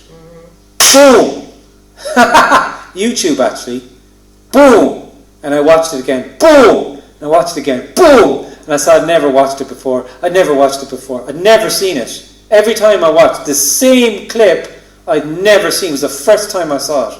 And then it was, okay, that's it. That's actually, it involves a loss. It's not a gain. So it's a very radical message, and it's a very uncompromising message. Yeah. And people lump that in with all sorts of other messages. Yeah. But that's what appears to be happening. There's nothing right or wrong with that. But within that, like, people, I don't know if you've ever seen Fred Davis on YouTube. No. Who he does wake people up. Check him out. I know you're going to say that. Yeah. But he does. I mean, he himself would say he's woken up thousands of people one-on-one sessions. Yeah. And that's a story to me. Yes, indeed. Because I've never woken anyone up. No, and nobody's ever woken up. And I didn't wake up. Yeah, but within the story, they have woken up. They have... Oh, within the story, there's enlightened beings, and there's gurus, and there's masters, and there's teachers, and there's this. We could talk for the next... But they will year about what there is in the story. They're no longer the person. The person. Yeah. The person is not. There's an energetic. There can be an energetic shift, so that the energy of the person appears to shift, but all it is then is the person. The quality of the person is shifted a little bit, and it's still a person, but it's maybe with expanded awareness or whatever that person would describe. But it's still a person. It makes no difference whatsoever. And you have that? From this perception. I don't know anything. I know absolutely nothing. So that might not be the case. Anything that's expressed from this perception is obviously just an opinion. So There's no... it might not be the case then. But the nothing is... Nobody knows anything. The nothing is even knowable. This is the perception here. I'm not saying it's right. Because how could I say that what's been said here is right if I'm clearly saying there's no right and wrong? And there's no knowledge here. Right. Like, there's still looking there for something that that's okay. This is true and that's not true, and I mean, it's hurt us. I It's mean, hurt. right, wrong, or they're kind of hazy words because they could mean, I'm using the terms in the sense of accurate and inaccurate. Well, same thing. If you want inaccurate and accurate, true or not true, whatever. Yeah, but also the term is kind of being used like appropriate and inappropriate. But I'm not talking about that. I'm talking about right. You know, what is true, what is. But then it's either that's seen. What's being suggested is seen or it's not seen, or it's rejected, or it's like, okay, well, I don't agree with that, and then that's what appears to be happening. Then there's no agenda here for. I've said it, over and over. Appeared to say it over and over. There's nobody being asked to agree with anything at all whatsoever, on any level. I mean, what would if there was a suggestion being made and there was some agenda for someone to agree with it? I mean, that's a whole different communication. There's nothing to even agree on. And then there would be, from this perception, there would have to be an individual who sees other individuals, which isn't the case. There's nothing but boundlessness here. There's no room even. This is just energy. It's just bound. This is everything. This is everything. It's fucking stunning.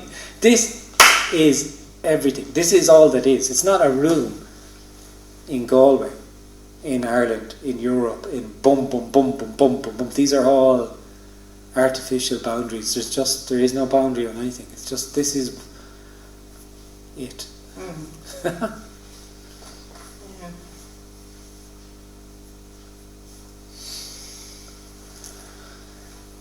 Oh, I'm okay about that Muji thing. I don't like Muji, so Well, I don't. It's not. Yeah. No, I know it from your perspective. Personally, I don't get it from Muji, so I don't mind that he's. Whatever. It's not about Muji. Like, it's not. No, I will keep saying it's totally impersonal. I have no interest really in talking about individuals, because it's just that there's two communications. The obvious one, the popular one, is in some way, shape or form seeing an individual you and showing you how to not be an individual, or how to be whole and complete. I mean, there's acres. Go into a local bookshop down there, you'll find acres and acres and acres of books on it.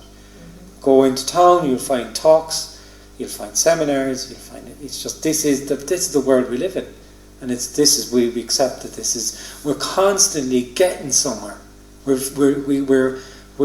feel that we're somehow incomplete, and if we do A, B, or C, then we'll get there, and we're constantly getting there. We're sometimes fleeting arrivals, and we feel we're there, and then we're striving for something that's always around the next corner, and we're actually continually rejecting what is in favour of what might be, because that's the individual energy.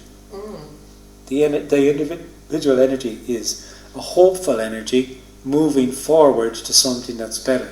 So when this is being suggested, it's the individual hates this. This is it. Just this. How can it be just this? This can't be it. But it's like, this is what's happening as well. It's like... Yeah, well, that's also what appears to be happening. Now, there's no suggestion here that there's anything wrong with that. It's just what appears to be happening. And actually, it's not even happening. So there's no issue. Again, we're back to that. There's no issue. Of course there's no issue whatsoever. Yeah.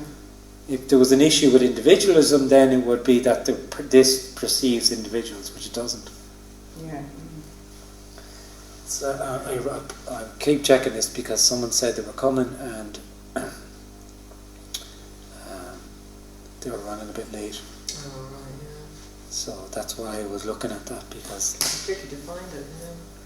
No, they were here last time, so they know where it is. Good.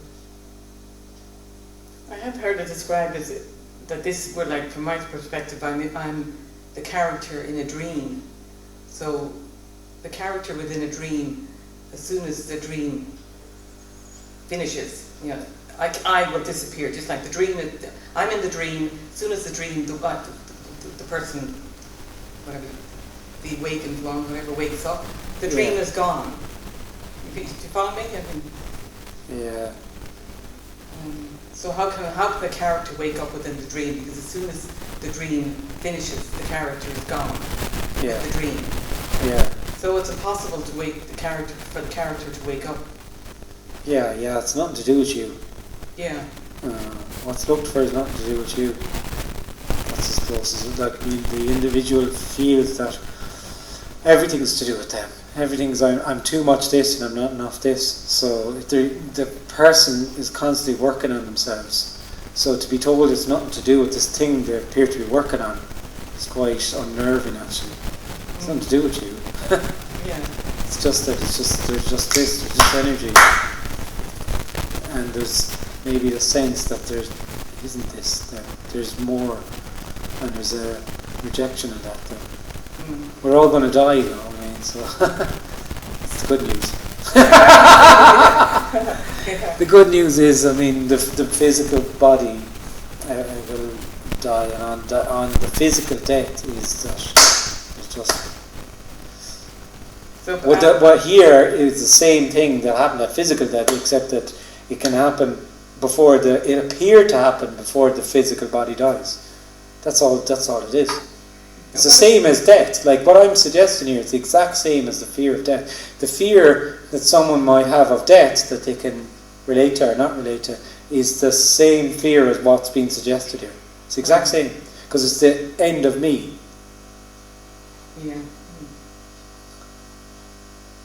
What about other states where they say that the astral plane, or you leave your body out and. See, these are all stories to me. They're stories, yeah. Everything, karma, heaven, hell, reincarnation, all of this. These are all the lovely things that the person comes up with in fear of what's their absence. They come up with a lovely story because they're afraid of it. So these are the things they come up with. It's all Peter Pan stuff. That's all it is. And actually, what's looked for, when it's seen what's looked for, which is just this, already what is, it's stunning because it's infinitely more amazing than your idea of it, and the mind's idea of it, and paradoxically just completely ordinarily just this. It's not some fireworky, lovely, heavenly thing or nirvana or any of that. And actually when that's seen, those things are seen as complete nonsense compared to what was actually looked for. Like life as it is just. But how does that compare to what you said then about death? Like, I assume death, like sleep, is just a nothingness. I mean, what you. But in nothing, you see what you no. You see, nothing is everything. Also, right. This is nothing and everything. But when you feel like the person feels like a something, it's like a 50% alive thing. They're only living in the something, and they can't see the no thing, and they conceptualize no thing as this kind of empty thing. But in actuality, this is no thing. This is nothing appearing as something. It's not two separate. It's the one. So what about consciousness then? Just a part of the individual. That's all. So are you conscious after death? Are you conscious now? No, there's no consciousness. Okay. No, I mean it's just a part of the individual. Consciousness is it's an aspect of feeling separate. It's intertwinable with awareness, really. Like, I mean, it's. I feel sometimes the words are used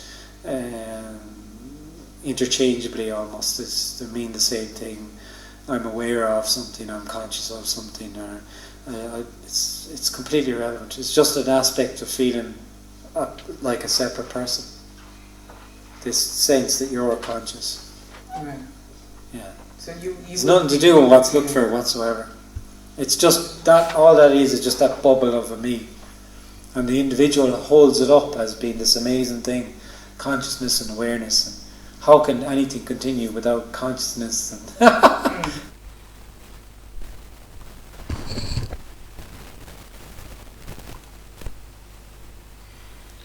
See, the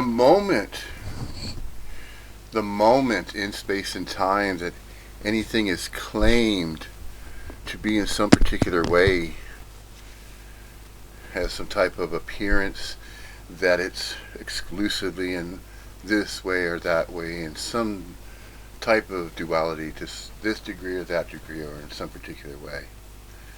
Just as was mentioned earlier. A spiritual guru with a spiritual name such as Muji cannot own the Absolute. the message regarding the absolute, regarding empty fullness. Nobody can claim to own and possess and to utter the ultimate truth about the absolute, that is absolutely everything.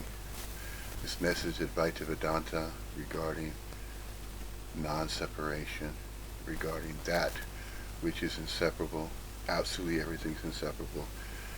Just because there's a self-conjured self professes to be a guru, and that it has specific spiritual disciplines or spiritual practices that you can follow, unlike any other spiritual practice in the world.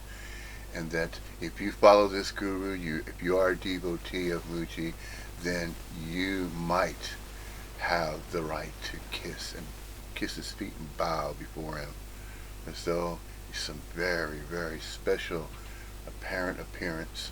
He's some very, very special human corporeal appearance that has abilities, possesses abilities that you do not. That's extreme separation right there. And it is obvious if it has an egoic nature. If a self-conjured self believes that life's a competition, life's a problem, that consciousness is a hard problem, and then there's these metaphysicians that need to figure out and provide physical, tangible, evidential proof and evidence about the absolute. That life is a problem, it's a hard problem to solve, and that it needs to be solved. That the absolute needs to be figured out, that there needs to be some type of special mathematical equation that can be scribbled on a chalkboard, and then that equation right there sums up the absolute. It sums up the theory, this big theory of everything that is claimed by consciousness researchers or groups of self-conjured selves that are proclaimed, self-professed, claimed consciousness researcher experts, consciousness experts. That is so far removed from that which is so and not so. That's taking the infinite universe and then placing an individual, somebody there, as a consciousness researcher to claim that it has a big theory of everything, and that the universe is not an infinite universe, but that the universe is finite, then that is something that can be apprehended as a knowable, or that which can be known as that which is cognized, a thought form, a thought pattern, an explanation regarding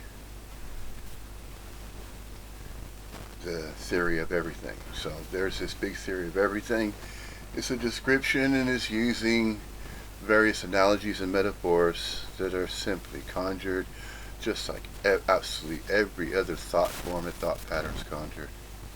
So whatever is believed, whatever is conceived, whatever is perceived, perception, conception, thoughts, thought forms, thought patterns, ideas, beliefs, cognitions, all these narrations of all these cognitions and all these stories, they're just conjured. They're simply conjurings. This conjuring of the self-conjured conscious self, it just lives in that reality, or that world, that dream reality, that dream-like or dream reality frame, that framework of just thinking, thoughts, knowing, knowables and then unknowables, categorizations, naming, categorizing, placing subjects into categories, and taking all the subjectivity of stories and taking the study of science and that which is observable, that which is knowable, and then of course calling that there's the scientific method of experimentation, and that's the world that the conjured self exists upon, because it self-identifies with that which is exclusively so, that which is exclusively real to, by, for, and from it. that it lives in that reality, regardless if it is thought to be a dream, as unreal, or real as a physical reality frame, as a third dimensional construct. A real, evidential, concrete reality frame that's a third dimensional construct. That space and time is real and that it's not an illusion. That is what the conjured self believes. It believes that time is real. And without time, then nothing could be cognized, nothing could be known, and then there is nobody around to claim that they know about that subject that they're speaking of. So, just because a subject is spoken of via a human corporeal appearance that is claiming to be an expert consciousness researcher or an expert in its own field of physics or astrophysics, or they're professing to have a degree of a knowledge base and a knowing, and they worked for NASA, or they were in the panel of Mensa, or they were part of a group of conjured selves to say they're the greatest minds on the planet, that they're equivalent to a Stephen Hawking and an Einstein and a Nikola Tesla, all the greatest minds that have ever lived, the greatest people, greatest individuals that have ever lived, the most well-learned, the elite on the entire planet, all conjured, self-professed, it's self. Not only is it self-gratification, but it's uplifting and upholding academia and intellectualizing and the philosophies and beliefs and all of these ideas and all of this conjecture and all of this information is relegated to a highly intellectually adroit individual person that claims to be, oh, somebody, I'm somebody special, and my name should be on a Nobel Prize, a medal. I should be recognized for what I am coming up with. I have thought about this. I wrote a book about the big theory of everything. I should be recognized. I may feel humble about it. That, you shouldn't have, kind of thing. And, well, thank you. I'll accept this Nobel Peace Prize because I came up with an original idea of my own. Nobody else on the earth, nobody else on the planet came up with it. There are some that came close, but not quite the way that I'm expressing it. See, all these claims, these proclamations of a self-conjured self. No, that's not so. It's both so and not so. Yes, there are these self-conjured selves that profess that they are somebody unique, special individual with a birth name, birthright, and a history of academia that is quite a high degree of academia that should be recognized as something that is rarely achieved, that these achievements really mean something. See, the meanings, reasons, purposes behind any subject that is mentioned is not substantial. It doesn't matter. It doesn't have any meaning, reason, purpose. The only meaning, reason, purpose that is given to anything or any subject that is claimed, it's always going to be claimed by that separate sense of a self, a self-conjured self that believes exclusively in themselves. They are so full of themselves that no matter what anybody else says, if it does not support what they believe, what they're thinking, what they're saying, what they state, if it's outside of the realms of anything that they believe in and anything that they're saying, that they came up with their own original ideas, unlike anybody else, as some people came close. And it's down to them to say that. And if it's down to them to say that, they can make these claims. They're going to make these claims, and And it's been that way in this idea of a societal structure, that there's only a few that ever make it that far, that ever are that academically enriched, or they're that academically adroit, and um, they have amassed a knowledge base that's rarely achieved by anybody. But that is not sustainable. That which is believed to be permanently so, even if it is conjured, as it is in many cases, with many human corporeal forms that believe that. They believe in themselves. They believe that they are a very special individual, and whatever birth name and birthright that they proclaim. And it doesn't matter what kind of ancestral background they have. They could be a pure bloodline. It could be royalty. It could be here in the United Kingdom. It could be part of Parliament. It could be part of a very few specific body minds, ancestral lines, bloodlines on this planet, on this Earth-like planet that's thought to be a planetary abode that really matters. That this planet, if it is Earth-like, as it is recognized to be that way, just an infinitudinal array of infinitudinal complexification of life forms, and that there is no other planetary abode throughout the infinite universe quite like this one, that this is the only one out of the billions and billions of other planetary abodes throughout the infinite universe. And it's unknowable, and it cannot be proven that there are other Earth-like planets when there probably could be. The probability is high. Even the scientists themselves, even the physicists are discovering that which is now being relegated to be construed as knowable. That which was once construed as unknowable is now becoming knowable.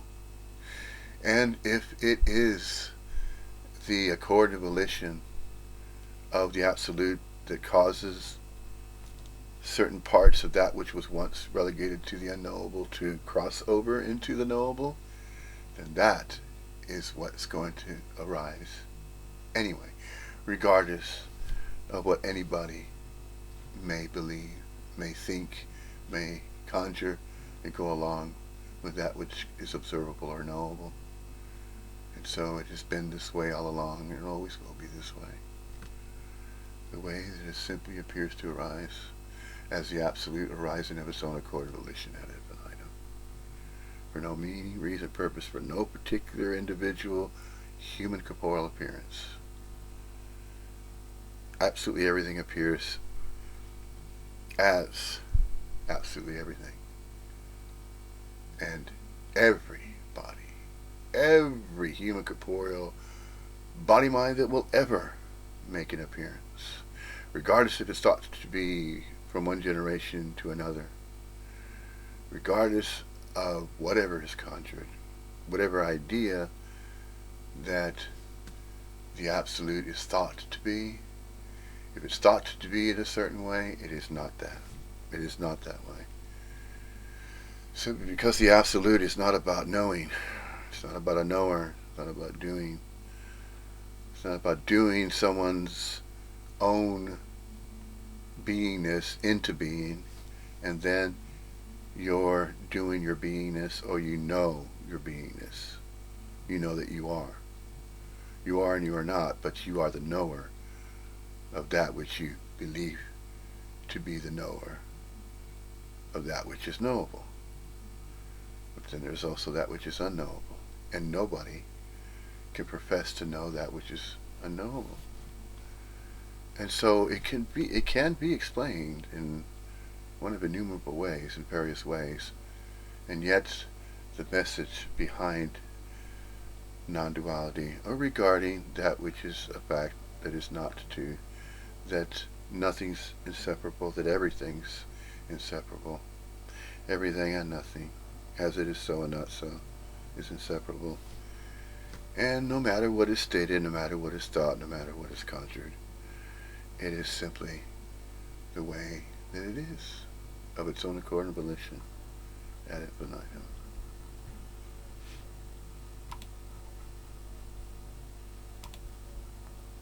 It's amazing. Yeah. I mean, how does it happen at all then? Nothing happened. This is nothing happened. Yeah. We're back to that Yeah, again. exactly. On this point, where else can you go when you're in the loop? Oh yeah, and as I said, Yeah. you can't go wrong with this, you see. Mm. So when this is shared, it's like some people feel, oh, I'm sorry, I'm going back. Why are you sorry? You haven't done anything. There's nobody here.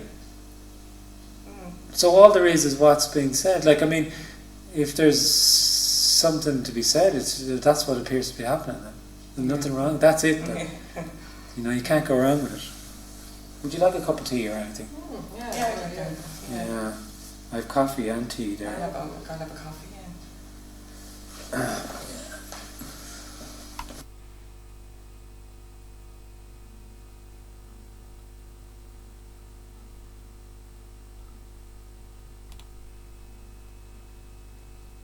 And so it will always apparently appear to continue as though there is a continuance of this. But this is not a continuance of anything. This is simply the absolute arising, however it will appear to arise. It is not known. It's not knowable. Whatever is appearing to arise, it does not have to be labeled as anything, named anything, categorized as anything. Because the absolute is not a category of anything. Cannot be categorized, cannot be named. It's unnameable. Everything cannot be named and categorized. Of course, there's an attempt by the self-conscious conscious self to desire to know and to understand the absolute as it is and it is not. That is not necessary. And so the interest in anything in particular diminishes to the point of speaking of less, thinking about less, and being, and acknowledging the being, the beingness of being, the awareness of being aware. It's effortless. It doesn't require any discussion or any explanation regarding the absolute that is inseparable. And so, once that is recognized, that there never was a self-conscious conscious self, and there is not. There never was and never will be the self-conscious conscious self that believes that it lived and then it died and then it fell away. It's just a story of that which never existed in the first place. This is why it's not even worth mentioning. There are no awakenings, there are no enlightened, there's no enlightenment to reach for. It's just simply mingling, blending, mixing, coalescing with the absolute ad infinitum.